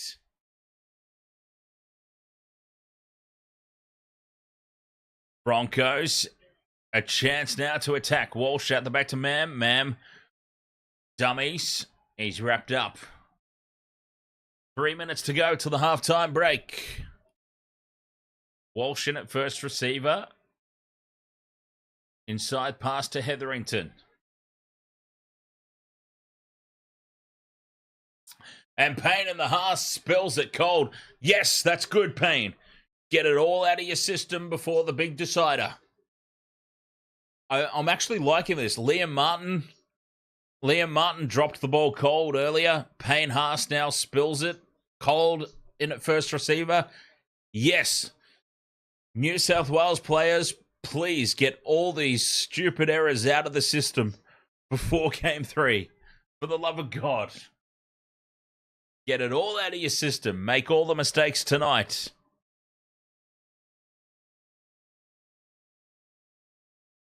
Two and a half to go till the break.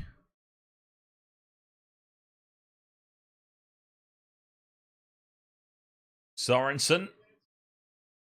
Wrapped up by Carrigan and Tapau. Tapau's tripped him.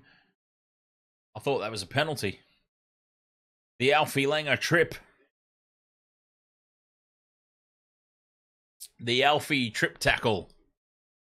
Yeah, I think that's probably 100% accurate, James. The New South Wales players all have their heads elsewhere. Luai, he goes on his own. Fifth and last on halfway. Look for Schneider for the kick since Luai's out of play. Puts it in behind. It's pretty heavy. This could be a 7 tackle, and it will be a 7 tackle set. Broncos will get last say in this first half. Can they stretch their lead? Well, yeah, when you think about it, Liam Martin with that drop ball, Payne Haas with the drop ball call, Jerome Luai with the shocking 5th tackle options. Their minds are clearly elsewhere. I like it. I like it. Get it all out of the system. Get it all out of your system tonight.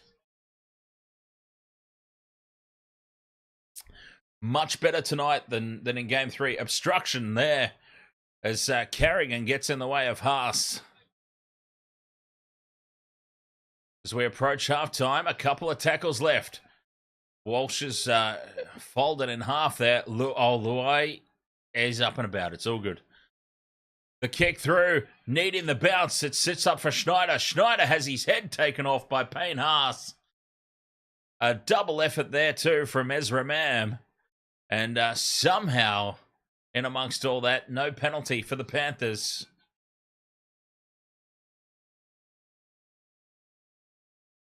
To'o, with 9 seconds to go, goes up the middle. Creates some space. This will be the last play of the first half. And, well, that was pointless. Alamotti just goes into contact and surrenders. 2 points the difference at halftime.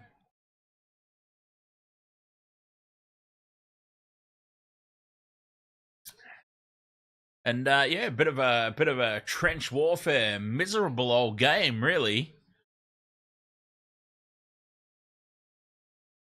In that first half, nothing really exciting happened at any point.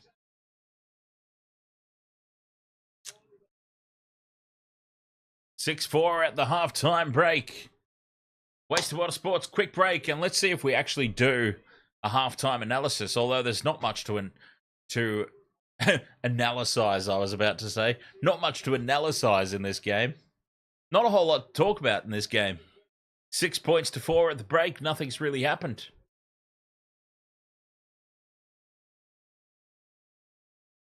Although I'm sure the commentators right now are wanking on about what a great try Reece Walsh scored, even though it was a piece of piss. A halftime here, 6-4. A missed conversion is all that stands between the two teams. Oh. Taruva. Taruva was taken off. Taruva was taken off for Dane Laurie. Emily, ahoy! How are you doing? Lena and Vera. Who are Lena and Vera?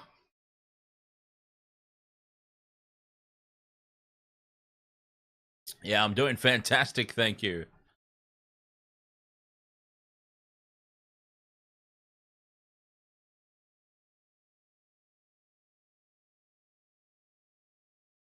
Ah, one of your old accounts that you had with a friend. The James says New South Wales are $1.96 outsiders. Hey, James, by the way, Lena and Vera is our good old friend Emily from Discord chats. New South Wales $1.96 outsiders, eh? So what are Queensland paying? Yeah, Turkey, M. Minimum wage Turkey, where we found out that I spend as much money a year on Captain Morgan's as the minimum wage in Turkey. All right. Sports bet. That's what I want to open. Sports bet. I want to see. Is that true? Well, I mean, I believe you, James. I want to say that straight up. I do believe you. State of origin. Wow. Okay. Queensland $1.85. New South Wales $1.96. Oh yeah. Okay. No, we were talking to you, Emily. The three of us were voice chatting. Long time ago. I mean, it was a while ago. And yeah, we were discussing the minimum wage in Turkey, and we calculated that I spend more on Captain Morgan's alone than a minimum wage. And I was like, I could realistically hire somebody from Turkey to work for me. Proud widow journey boys, ahoy there! Oh, I'm Newcastle, born in Newcastle, mate. So yeah, I'm a blue.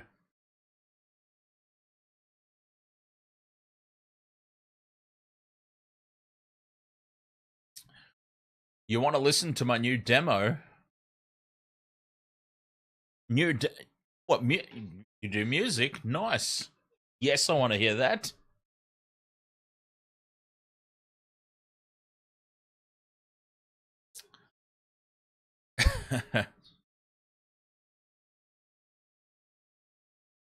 Oh, you live in Newcastle? No way.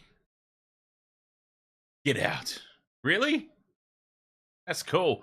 I really need to get back in. I really need to get back and visit. I've heard that Newcastle is like really done up now. So I am pretty keen to get back down there for a visit. We'll see. All right, Waste of Sports. I do have to have a quick break for half time. Not a whole lot to dissect in that game. 6 points to 4. The Broncos leading by a missed conversion. We'll be right back for the second half after this. Let's run some advertising, huh? Try and earn some money. Some moolah.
Yeah. All right, welcome back. Waste of Water Sports halftime here. 6 points to 4, just a missed conversion is all the difference between the two teams in this grand final rematch. It's not really a grand final rematch, is it? You can't have a grand final rematch without Nathan Cleary. It's pretty much as simple as that.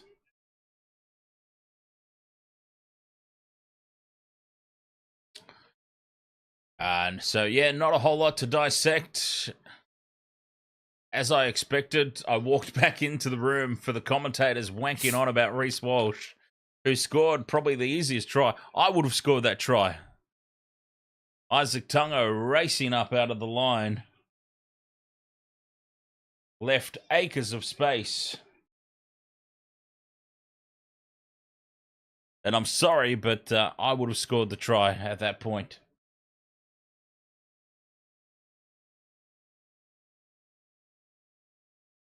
For the Panthers, Jack Cole scored in the corner, a missed conversion, and that's the only difference between the two teams. Now, one of the important things to keep note of is it's raining. We all know the Panthers do not necessarily perform well in the wet.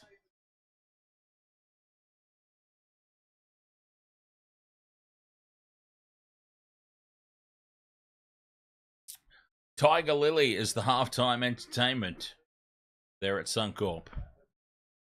Yeah, the Panthers in wet weather have a horrendous record. Hey, it was wet last week. They lost to the Cowboys.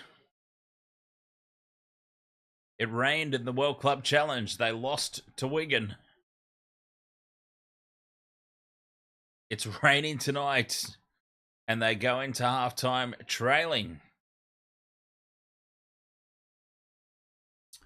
The Panthers and wet weather, it's just a different beast.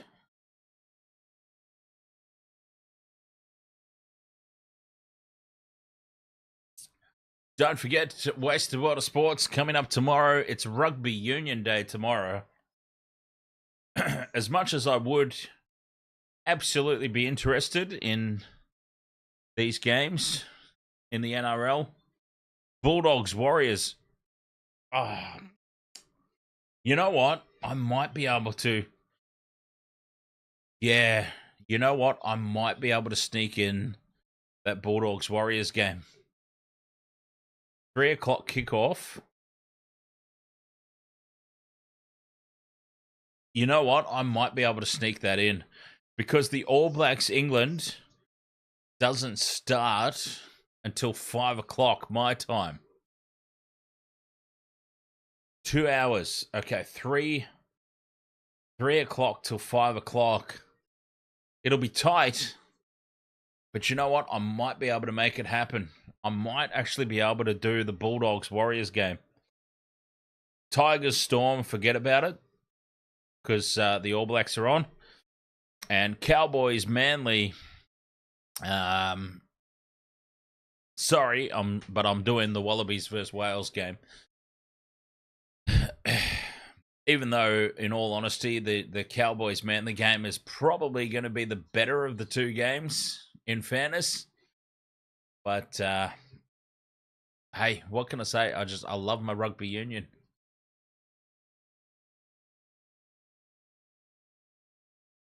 So it is what it is.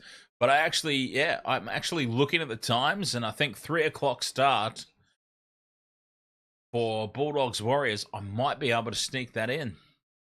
I mean, it's going to make it a big day, especially because I've got 11 o'clock.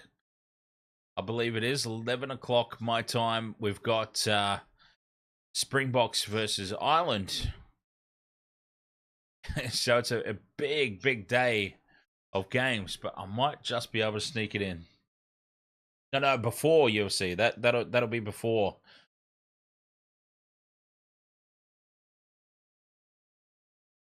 So it would be Bulldogs Warriors and then going straight into All Blacks versus England.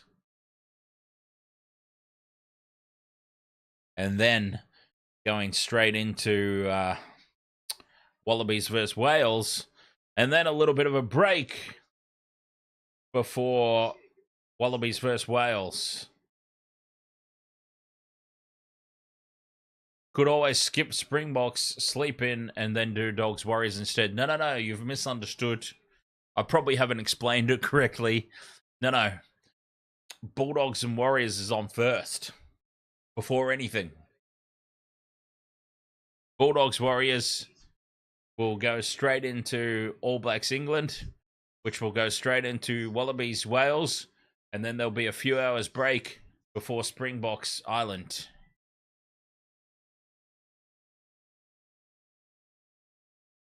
So by covering the Springboks and Ireland game, I'm pretty much making Sunday a write-off. So I probably wouldn't be doing the Roosters Dragons on Sunday. Yeah.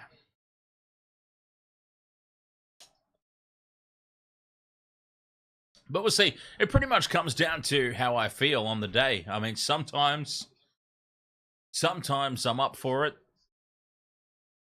Sometimes I'm just not. I mean, it's just the way it is. You've got to think, and you've got to remember, on TV, Channel 9, Fox Sports, they have teams of commentators to cover all the games. I am, and I don't want to disrespect Michelle by saying I do this all on my own, basically. And I didn't mean that at all as disrespectful as it probably sounded, but I do a okay, I can word it a lot better. Now that I've had time to reflect on the statement, I can word it a lot better. I do most of it on my own. A majority I do on my own. And yeah, the TV commentary, there's commentary teams, right? I would really love nothing more than for Wasted World of Sports to be in a position where we can do more sports with more people on the team. But you got to start somewhere, and you know what? Honestly, it's at the end of the day, it's my baby, and it's up to me to get it to that point. So it's what we're doing. It's what we're working towards. Teams are back out for the second half. I love tennis. I would love to broadcast the tennis. I thought about doing some Wimbledon games, actually. I've been watching Wimbledon. Emma Raducanu. Big favourite of mine.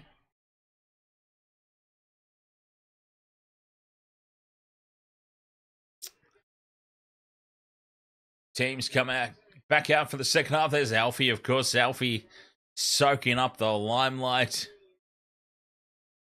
Someone tell Alfie he retired.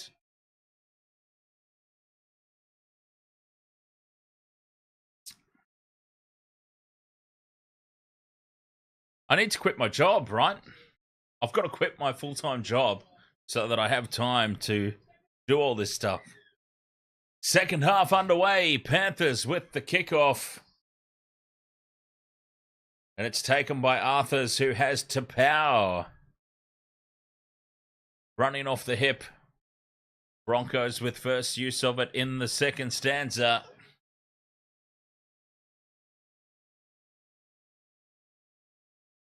They go on the short side there to Carrigan. Carrigan's brought down in a three-man tackle. No, Junior Paulo was playing the other night, I'm pretty sure. I dare say the chat room will leap in very, very quickly and correct me if I'm wrong there, but I'm fairly certain Junior Paulo was running out for the Eels the other night. To'o's under the high ball as the Broncos complete their set. And the Panthers have it back.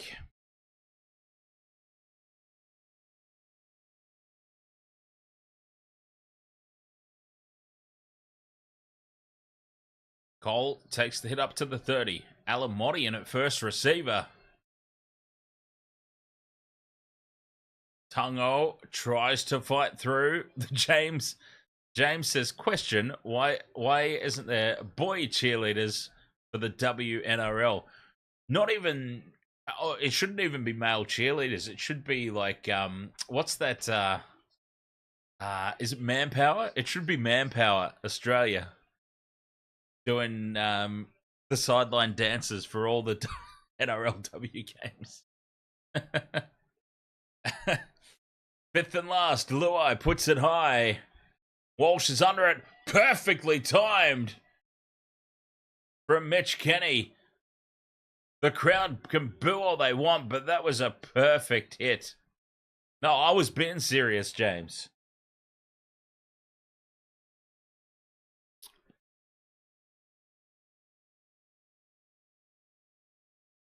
It was a perfectly legitimate question, and my answer was 100% legitimate as well. Get the manpower, lads.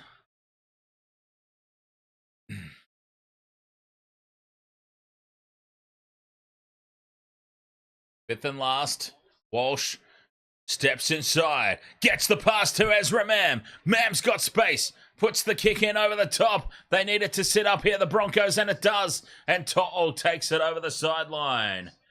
Oh, and now we've got a hemi. Madden's done a hemi. Oh, Jock Madden's done a hemi in that kick chase. Now, this is going to make things very interesting for the Broncos. I realize, it might just be some cramp, actually. He's back up on his feet. If he's done his hemi, I don't think he's jumping back up that quick. I think it's just cramp.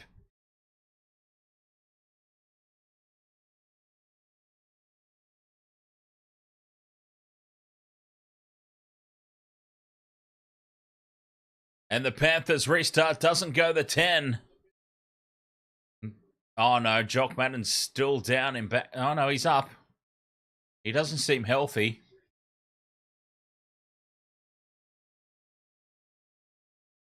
Broncos player, 10 metres out. Tapau in front of the posts. I can't help but notice that they haven't been calling him Tapau tonight. I think his mum must have made a phone call.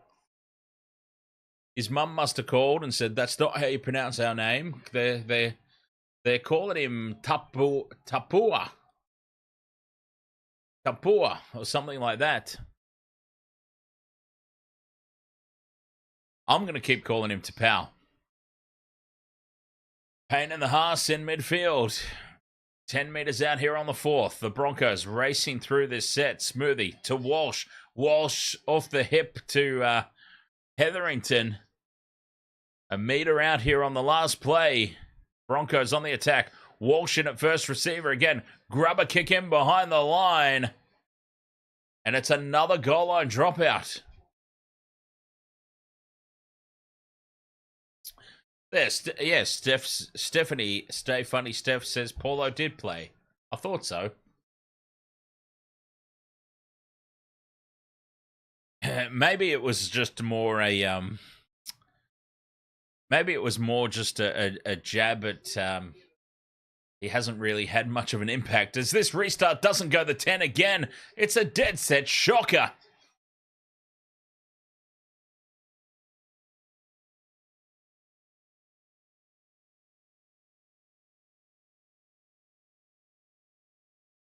When is Josh Adokar back? Good question. James says Paulo will retire at the end of this year. Hang on, is Josh Adokar back now? I feel like he's been playing as well.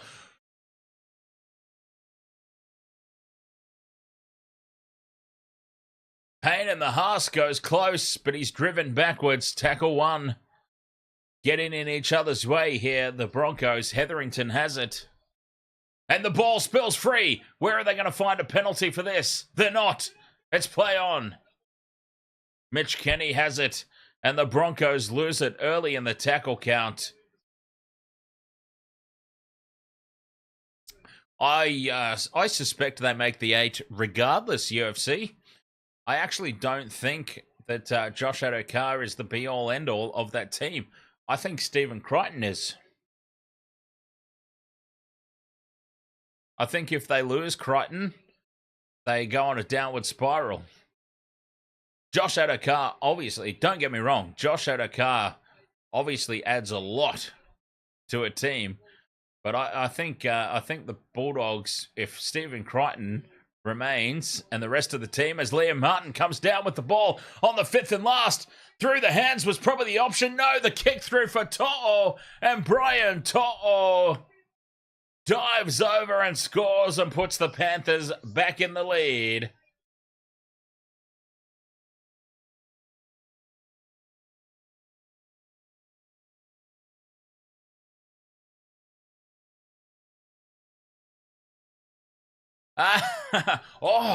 The James says Josh Adokar should be in the next Dude, Where's My Car movie.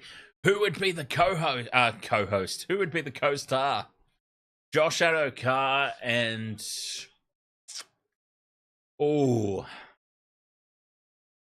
Josh Adokar and... Somebody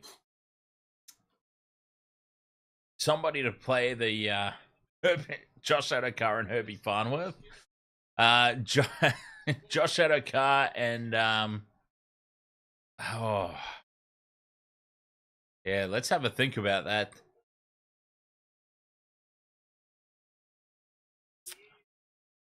Oh, that's fantastic. But that James, that has just created a whole new topic of like pre-game and halftime conversations.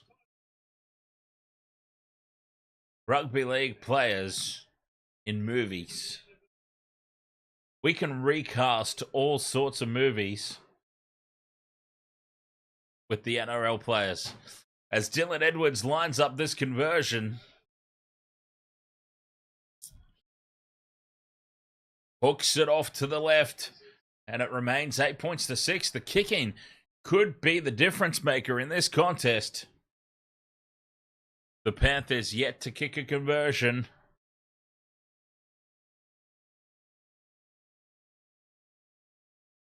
$2,991 subscribers on the Wasted World of Sports. Thank you so much. I mean, surely we hit the 3K this weekend, especially the rugby. I mean, I know that a majority of us are here for the rugby league, and the rugby league is the dominant part of this channel. But the rugby union brings bigger numbers and more subscribers. We surely hit the 3K tomorrow with 3 games of rugby.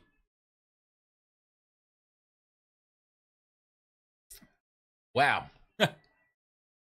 Absolutely blown away. So what do we do as a 3K special? Through the hands, here go the Panthers. Martin tries to get on the outside of Corn on the Cobbo.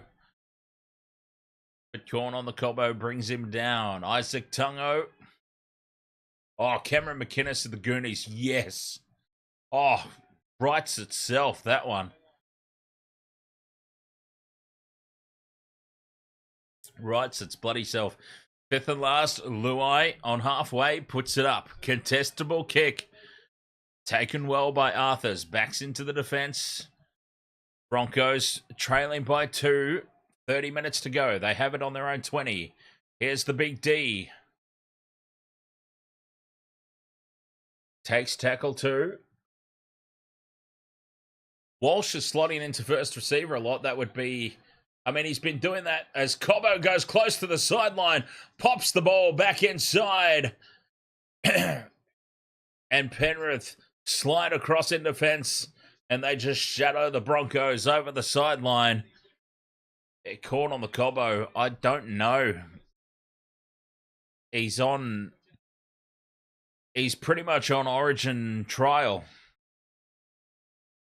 Billy Slater was not afraid to make the big call and leave him out of game 2 because he needed a rest and he wasn't in the greatest of headspace. He doesn't look happy, Corn on the Cobbo. Has anyone else noticed that? Corn on the Cobbo, Selwyn Cobbo, he's not looked happy.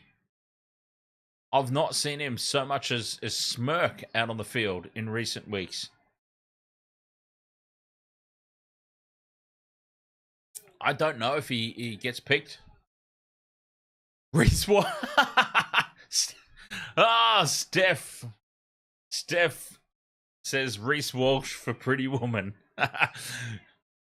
Dummying and going as Lindsay Smith pops the pass back in field. Unnecessary. And the Broncos have it. Sports, baby. Ahoy, mate. Broncos have it back. They survive that little attacking raid. Risk of obstruction here out of their own end. Lindsay Smith just needed to go to ground with that. Threw the miracle ball.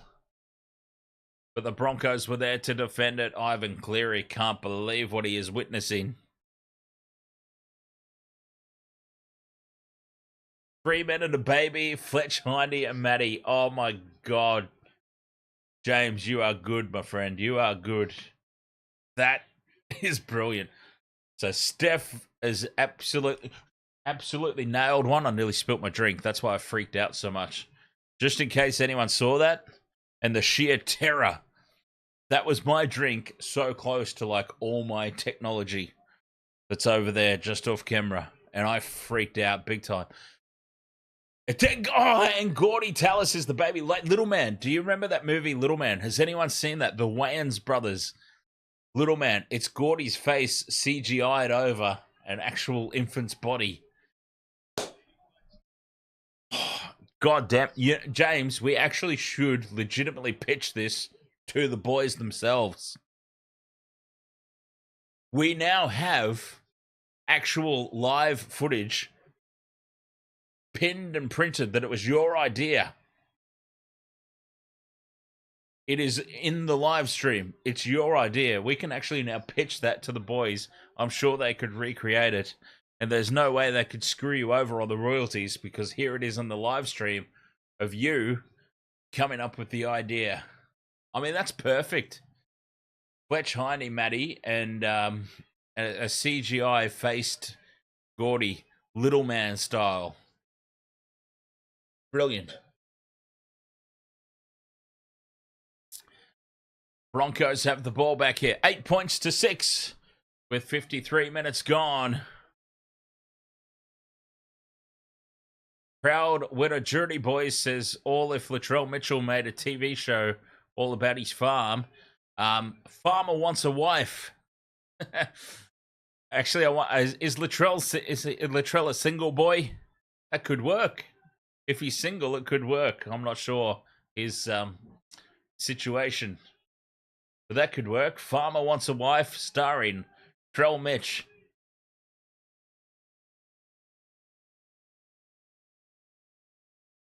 Panthers go back into Broncos territory. I've got myself way too sidetracked here. Way too sidetracked. Eisenhuth takes tackle 5. They're about 30 out here, the Panthers. 5th and last. Luai on this near side puts it high. No contest on the kick chase. Oh, I'm not touching that one.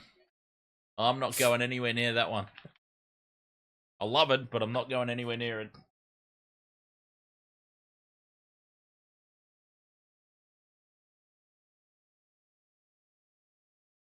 I've done enough damage to the channel earlier on talking about the cheerleaders.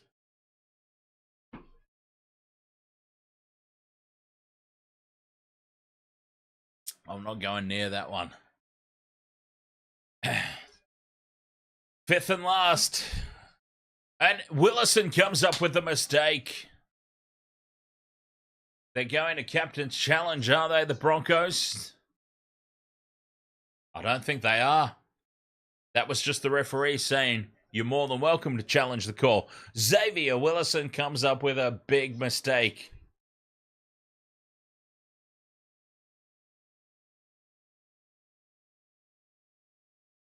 That is a crucial error. And the Panthers will get the scrum. 40 meters out from the Broncos line, right in front of the posts.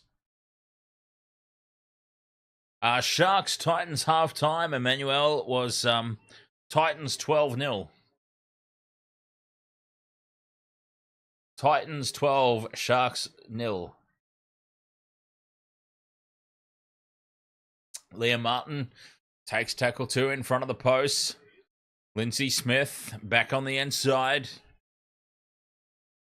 55 and a half minutes gone. 15 metres out. A dummy from Mitch Kenny. And now Cole ends up running back exactly where they would have been anyway if the dummy weren't thrown. Tackle 4 for the Panthers. Luai runs it to the line. Grubber kick through on tackle 4. Tapped dead by Jesse Arthurs. And that will be a goal line dropout.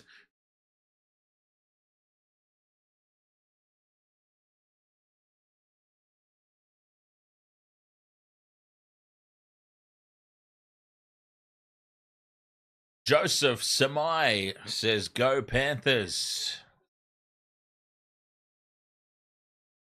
56 minutes gone. Reece Walsh has it. Perfectly placed restart. It falls for the Panthers, though. And it's Tungo who has it 20 metres out. Still on the attack here, the Panthers. The defence of the Broncos, though.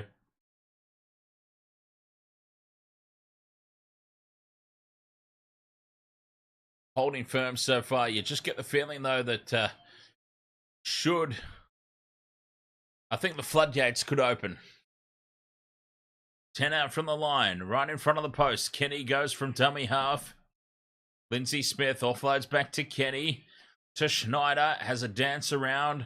Offloads to Liam Martin, who runs back towards the post. 5 metres out on tackle 4. Kenny across to Smith. Back to Luai. Luai slips and he's wrapped up by Carrigan. 5th and last. 10 metres out from the line. Panthers. Schneider, crossfield kick. Contestable. Tap back from the Panthers. Edwards has got it. Looking for the offload. Ezra Mam wraps him up and that will be a handover ball. Well defended again by the Broncos.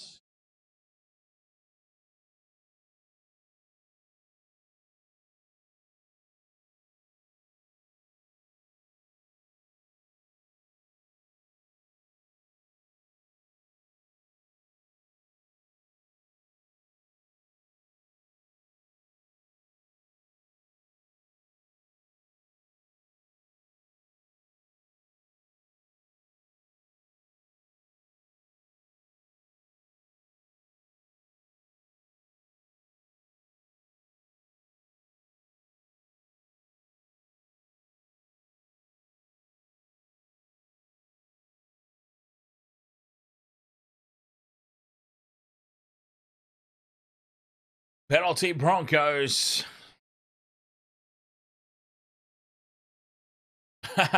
James says Family Guy, Cleary as Quagmire. That's a good one. He's got the chin for it. That's about it. But the chin is perfect.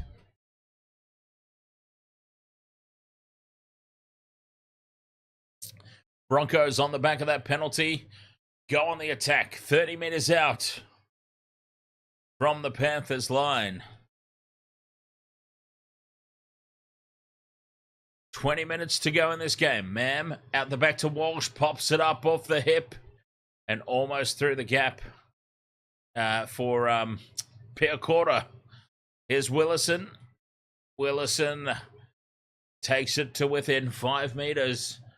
Tackle 4. In front of the post. Broncos, they go left. Walsh in at first receiver again.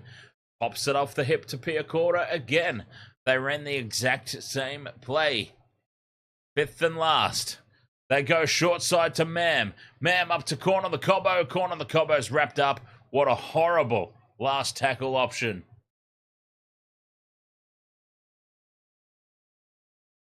Terrible. Terrible end of set. That's where an Adam Reynolds comes into play big time. Your end of sets. Is he always going to get it right? No. Nobody does. But that is where they're desperately missing Adam Reynolds, the Broncos. Those end of set kicks.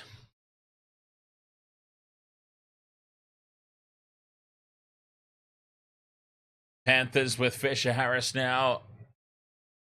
Take the 5th and last. 40 metres out. Luai gets a good purchase on that kick, but it's straight down the throat of Walsh. And Walsh brings it back.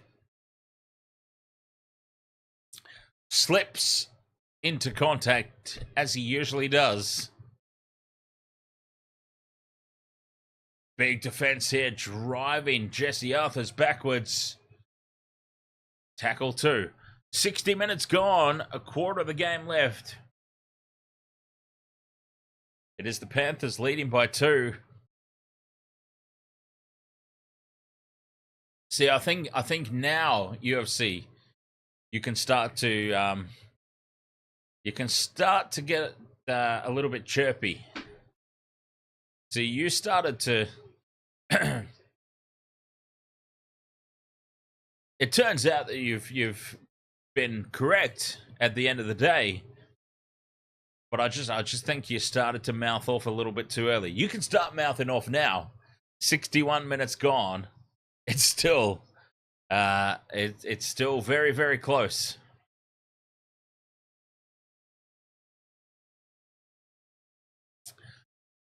Bloody Pia Cora's got a streamer or something wrapped around his leg. It's hilarious. Inside ball to Fisher Harris as the Panthers bring it up towards the 40-meter line on the 5th and last. Their own side of halfway. Luai gets the kick away. Walsh is under it. Takes it on the fall. Driven backwards in a 3-man tackle. Reece Walsh.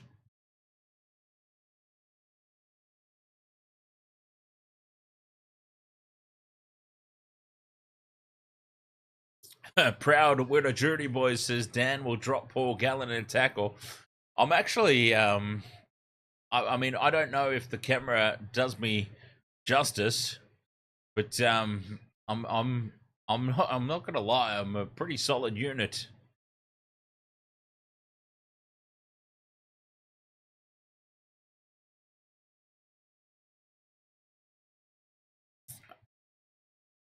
I mean, I'm kind of like a Brian To'o style.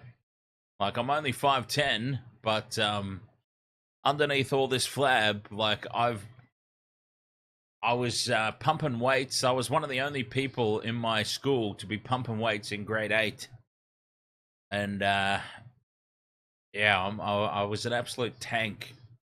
And you just don't lose that. Like, I've gained a lot of weight, so I've got a lot of flab, a lot of body fat, but underneath that tank is still there. It'd be crazy to underestimate me. I could still go.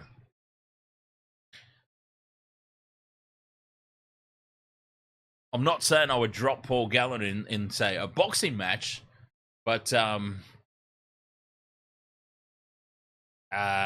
Paul Gallen or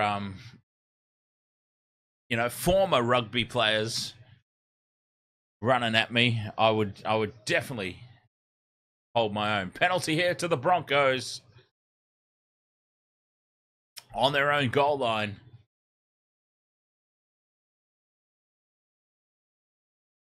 Sweaty Dens, ahoy there, mate. I don't really, funnily enough, like all the branding for Wasted World of Sports is beer related, and the song, the theme song, beer related. Does the cannon match the tank, Dan?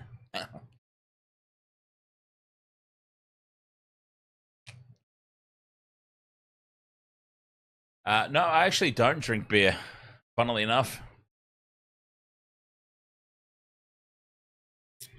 Proud winner jury boy says, is Fisher Harris going to the Warriors? Yes, he is.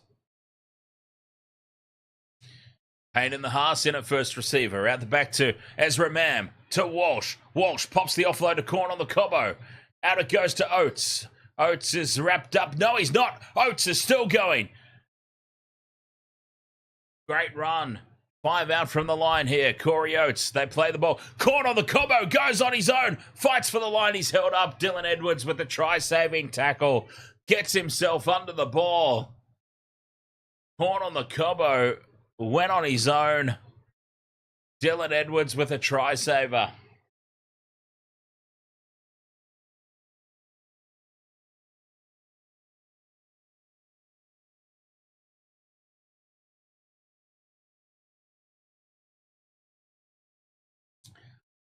Back to the 10-meter line for the play the ball. Tackle 4 here for the Broncos. A golden opportunity. 5th and last now in front of the posts. Where are their options? Right, they go. Walsh puts the grubber kick in. Deflects off a Panthers boot. And then Edwards spills it forward. Knocked on first by Payne in the Haas. And it will be Panthers ball. Penrith survived that. I can't help but notice they're using Reece Walsh a lot in at first receiver. Since the injury to Jock Madden, Walsh has slotted in at first receiver, and he's got a nice little deft touch with those kicks as a penalty goes to the Panthers here. 20 out from their own line, a penalty. 14 minutes remain. Duolingo, ahoy, your champion.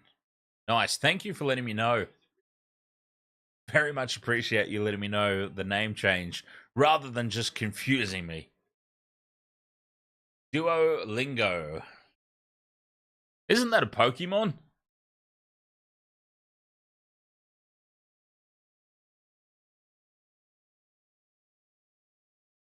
Panthers on the back of the penalty with Isaiah Yeo. Tackle 2 on halfway. Eisenhuth to the 40. This is good field position. Schneider inside to Sorensen. Wrapped up and driven backwards in the tackle. 40 meters out from the line. Speaking of 40, 40 out from the line. Here go the Panthers. 5th and last, 30 out from the line. Luai puts it high into the corner. Not really contestable. Running forward to take it as Arthurs, but he's wrapped up. Panthers just controlling field position at the moment. Forward from dummy half there from Reece Walsh. They get away with it.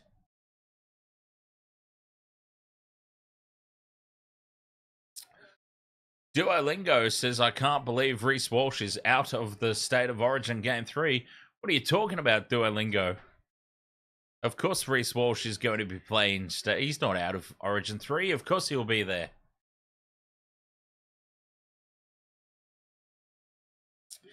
Fourth tackle, Walsh from inside his own 10-meter line. Basically puts it down to the halfway where it's taken by To'o. And then To'o comps a high shot that's once again not called. The James says Broncos aren't playing like they are coming 8th. Well, that's because they're not. They're outside the 8. I'm fairly certain. Broncos are in 10th at the moment, aren't they? And they're playing very much like a 10th place team. Kenny to Schneider. Schneider dummies, goes on his own. Tackle 4. Inside the 10. Kenny. Dummies. Mitch Kenny scores! There's a tick off the multi. Mitch Kenny will score. He loves scoring tries against the Broncos, does Mitch Kenny. Have yourself a nice shiny beer stein, my friend. The same game multi is suddenly on with 11 minutes to go. We just need the big D to get across. Well, actually, that's not going to help me, is it? That's not going to help me at all. Mitch Kenny dives over beside the post. He loves tries against the Broncos. That's why I put him in my multi. He loves to score against the Broncos. No, not at all, Duolingo. Reece Walsh is playing tonight. Reece Walsh will absolutely be playing in State of Origin number 3, which is fantastic news for the Blues, by the way. Fabulous news for the Blues. As a Blues supporter, I would much rather Reece Walsh playing fullback than Kalen Ponga.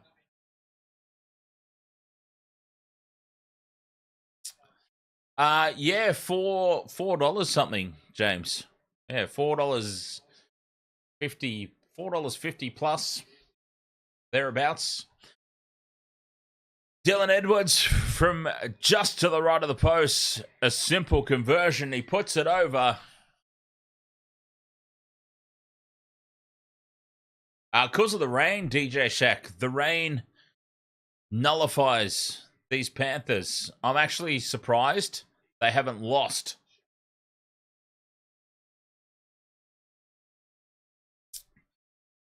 I'm actually surprised that the Broncos did not win this game because the Panthers in the rain are just a completely different team, aren't they? Nathan Kongu says, heard you say he likes to score against the Broncos. Put $10 on Mitch at $9 to score. Thanks, my guy. Yes. Cheers, Nathan. Well, actually, a cheers would be helpful if I actually had my drink in my hand, wouldn't it? Cheers, Nathan. My same-game multis very rarely pay off, but if you take them in isolation, as you clearly have, congratulations for jumping on board. Ty Chicas. I bet Panthers for a winning 11-20 margin. Well, that's on. Another try, and that's well and truly on.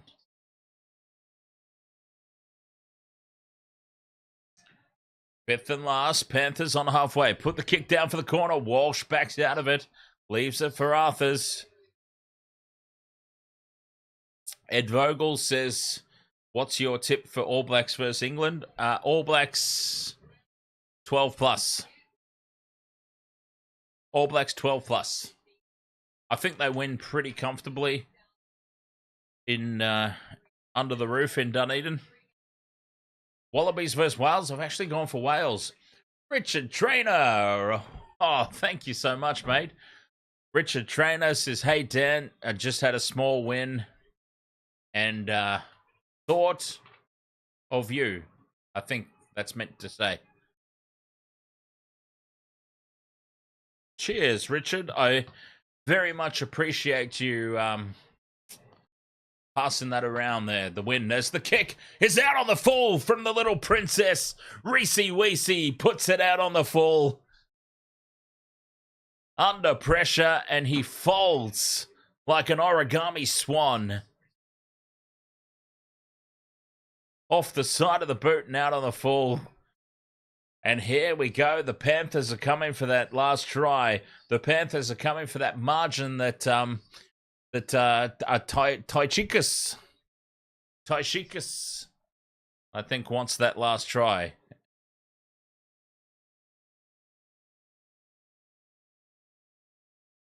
$14 points to 6. 7 minutes remain. Panthers on the attack. Yo to Schneider. Sorensen.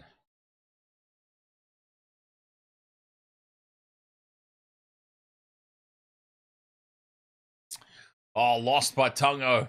And they've lost their opportunity as Ezra Mann pops it up.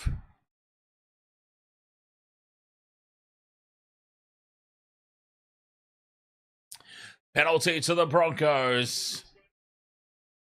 They got a little bit too cheeky there. The Panthers. Alamotti gives away the penalty.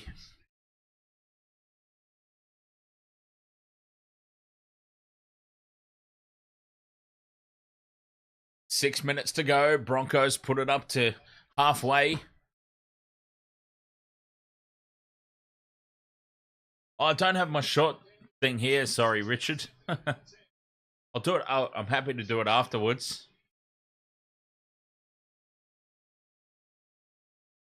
It's part of the rules that James made up after all. Reece Walsh now at the back to corn on the Cobbo. Cobbo takes them on. He's brought down. 25 out from the line. The kick through on tackle 3. It sits up, but it sits up perfectly for To'o. And To'o brings it back for the Panthers. 5 minutes to play. 8 points the difference.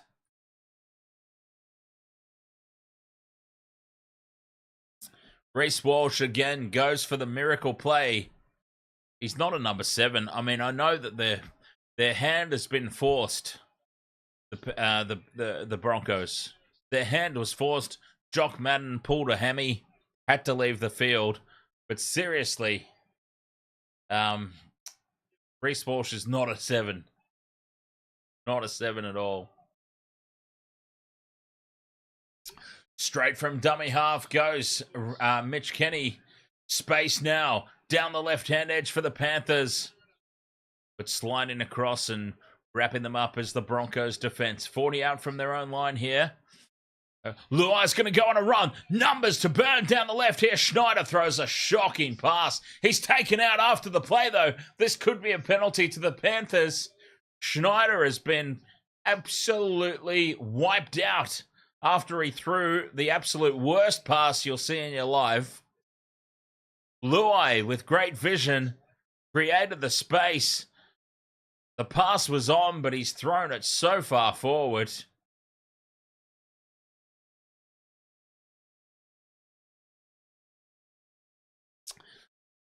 And Schneider was clearly taken out after the play. This would be a penalty to the Panthers. They might take the 2 here. They might actually take the 2. Zane, thank you very much for the sub. We must be getting close to the 3K. I dare say we are definitely hitting the 3K tomorrow. 2,994. On report for Jesse Arthurs, this will be a penalty right out in front. They might take the 2 here, the Panthers. Make it a 10-point ball game. It doesn't really provide much value, does it? No, they'll tap and go. They'll put it into touch. Yeah, 10 points doesn't really mean much, does it? Into touch it goes. 4 minutes remain. Luai has it in midfield to Fisher Harris.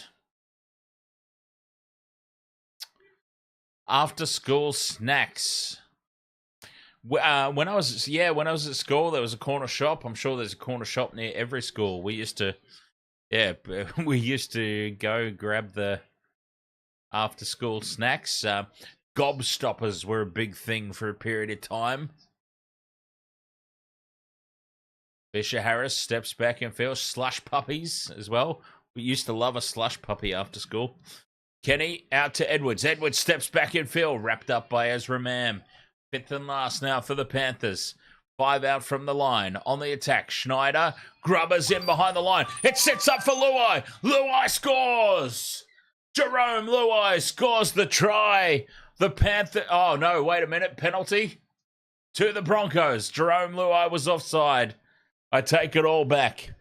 Jerome Luai was offside. Yes, he was. A clear metre offside. Well, half a metre.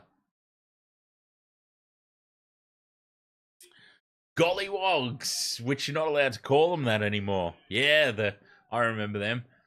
And remember the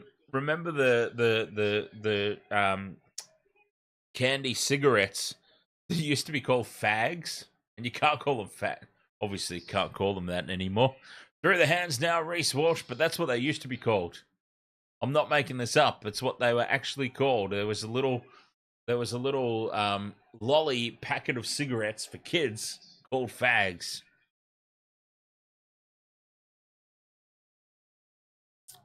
Tackle 4 now for the Broncos. 2 minutes remaining. Through the hands they go. Mam pops it up to the Big D. The Big D goes within the 30-metre line. 5th and last. Plays the ball. My multis have been shot to pieces tonight. Ezra Mann with the kick. Edwards collects it in the end goal. Beats Billy Walters. Gets back into the field of play. Beats Ezra Mann. He's still going. Dylan Edwards brought down by Carrigan. No, he beats Carrigan. He gets up and goes again. And now the hit. The hit from Cronulla Cobbo on Alamotti as the ball spills free. And Corey Oates goes for the corner. Beats Liam Martin. Slides over the sideline. And it'll be Penrith ball. What a frantic little passage of play. And now the Broncos are firing up. They're bringing back the biff. Pia Cordo's in there. Corn on the Cobbo.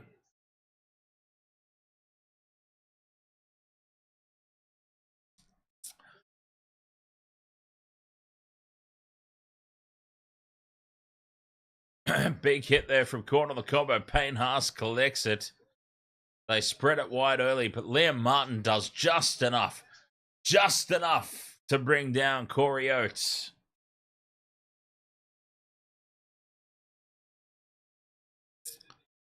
And then it fires up in back play. 30 seconds left. The Panthers will have the ball. That will pretty much bring an end to this game. An 8-point victory for the Penrith Panthers. 2,996 subscribers. Oh, can I possibly drag this stream out long enough to hit the 3,000 tonight? Is it possible? Penrith win this game. 14 points to 6. They have come to Suncorp Stadium, a fortress of the Brisbane Broncos, and they've put on a victory. It was not pretty. It was not comprehensive. But the Panthers get the win. And what do you mean, UFC? You said that it would be closer than I expected. And you were right. I thought the Panthers were going to win by bloody at least 13 plus. But then the rain, I wasn't counting on the rain. In fairness, I made that prediction not realizing that it was absolutely bollocking down at Suncorp. And we all know, we're familiar enough with rugby league to know what happens to Penrith in the wet. Yes, indeed. They are wet pussies that do not perform well.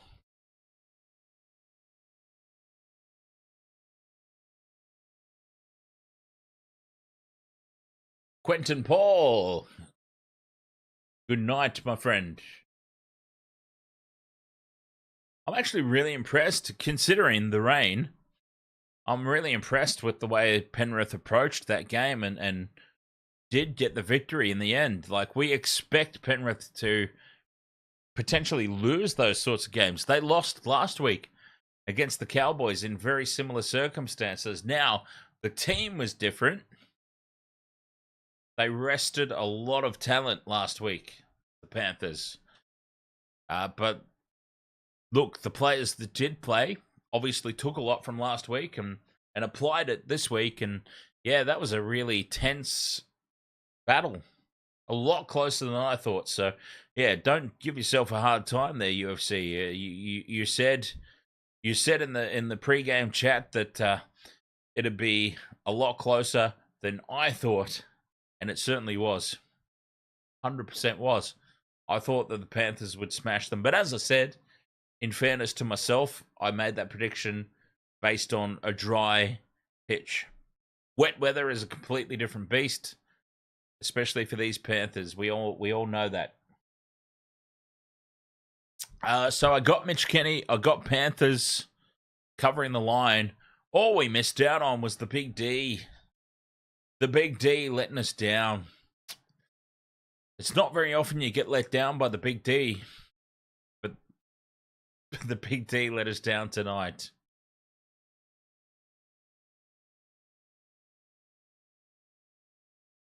Oh, God. Waste of world of sports. We're switching over to rugby union tomorrow, just by the way. By the by.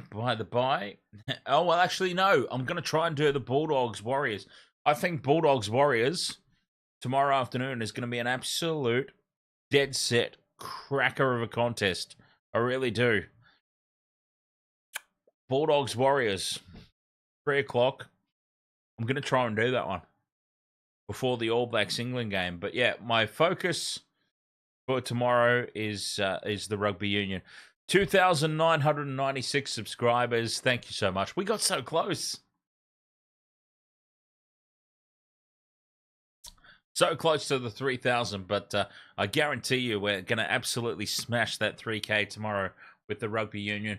We obviously love our rugby league here. It's okay to like both. See, I want to be that person.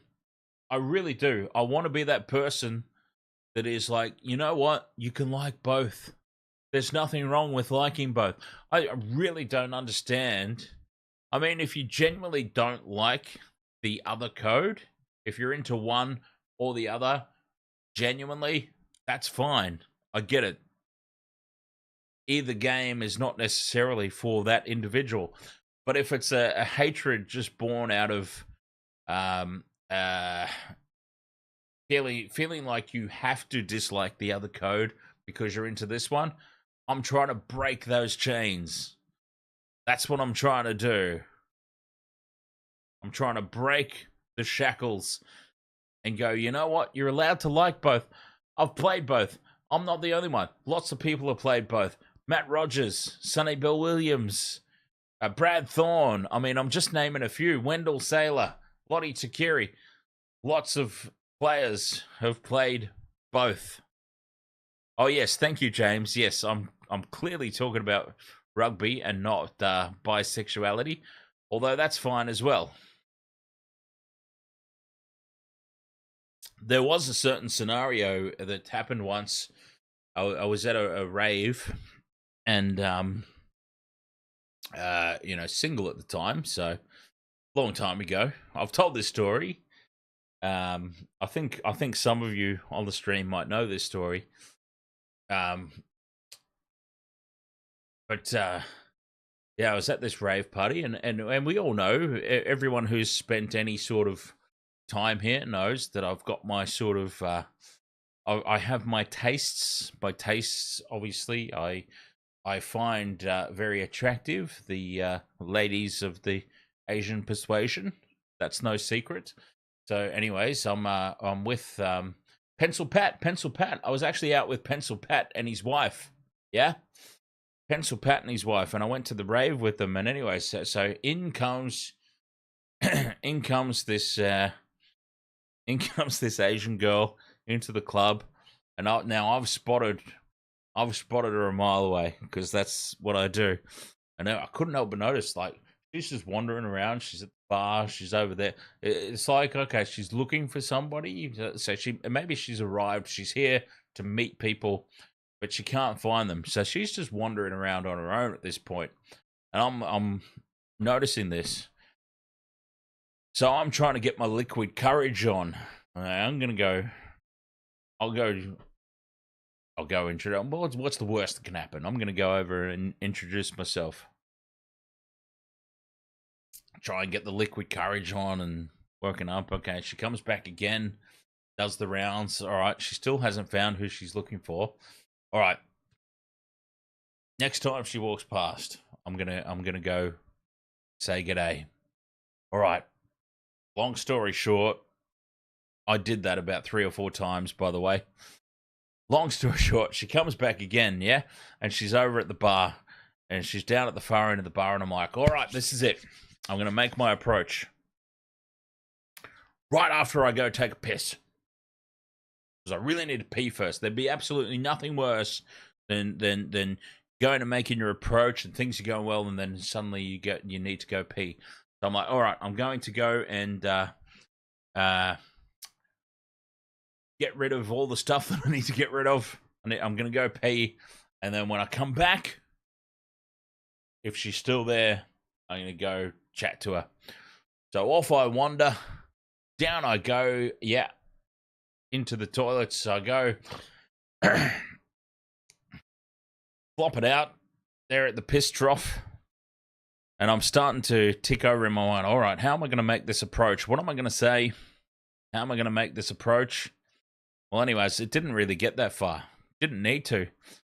Because wouldn't you know, I'm not even kidding. Wouldn't you know who walked in? Who walked in, stood at the piss trough beside me, whipped their skirt up,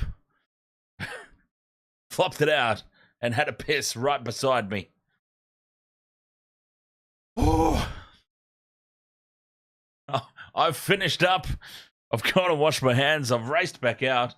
I've gone to Pencil Pat and I've said, dude, that girl that I was checking out, guess who just walked in and had a piss beside me? No. I went and found my other friends that were there with me. That, guess what? You know that girl that I've been talking about all night? Guess who just walked in and had a piss beside me? No. Yes. It happened.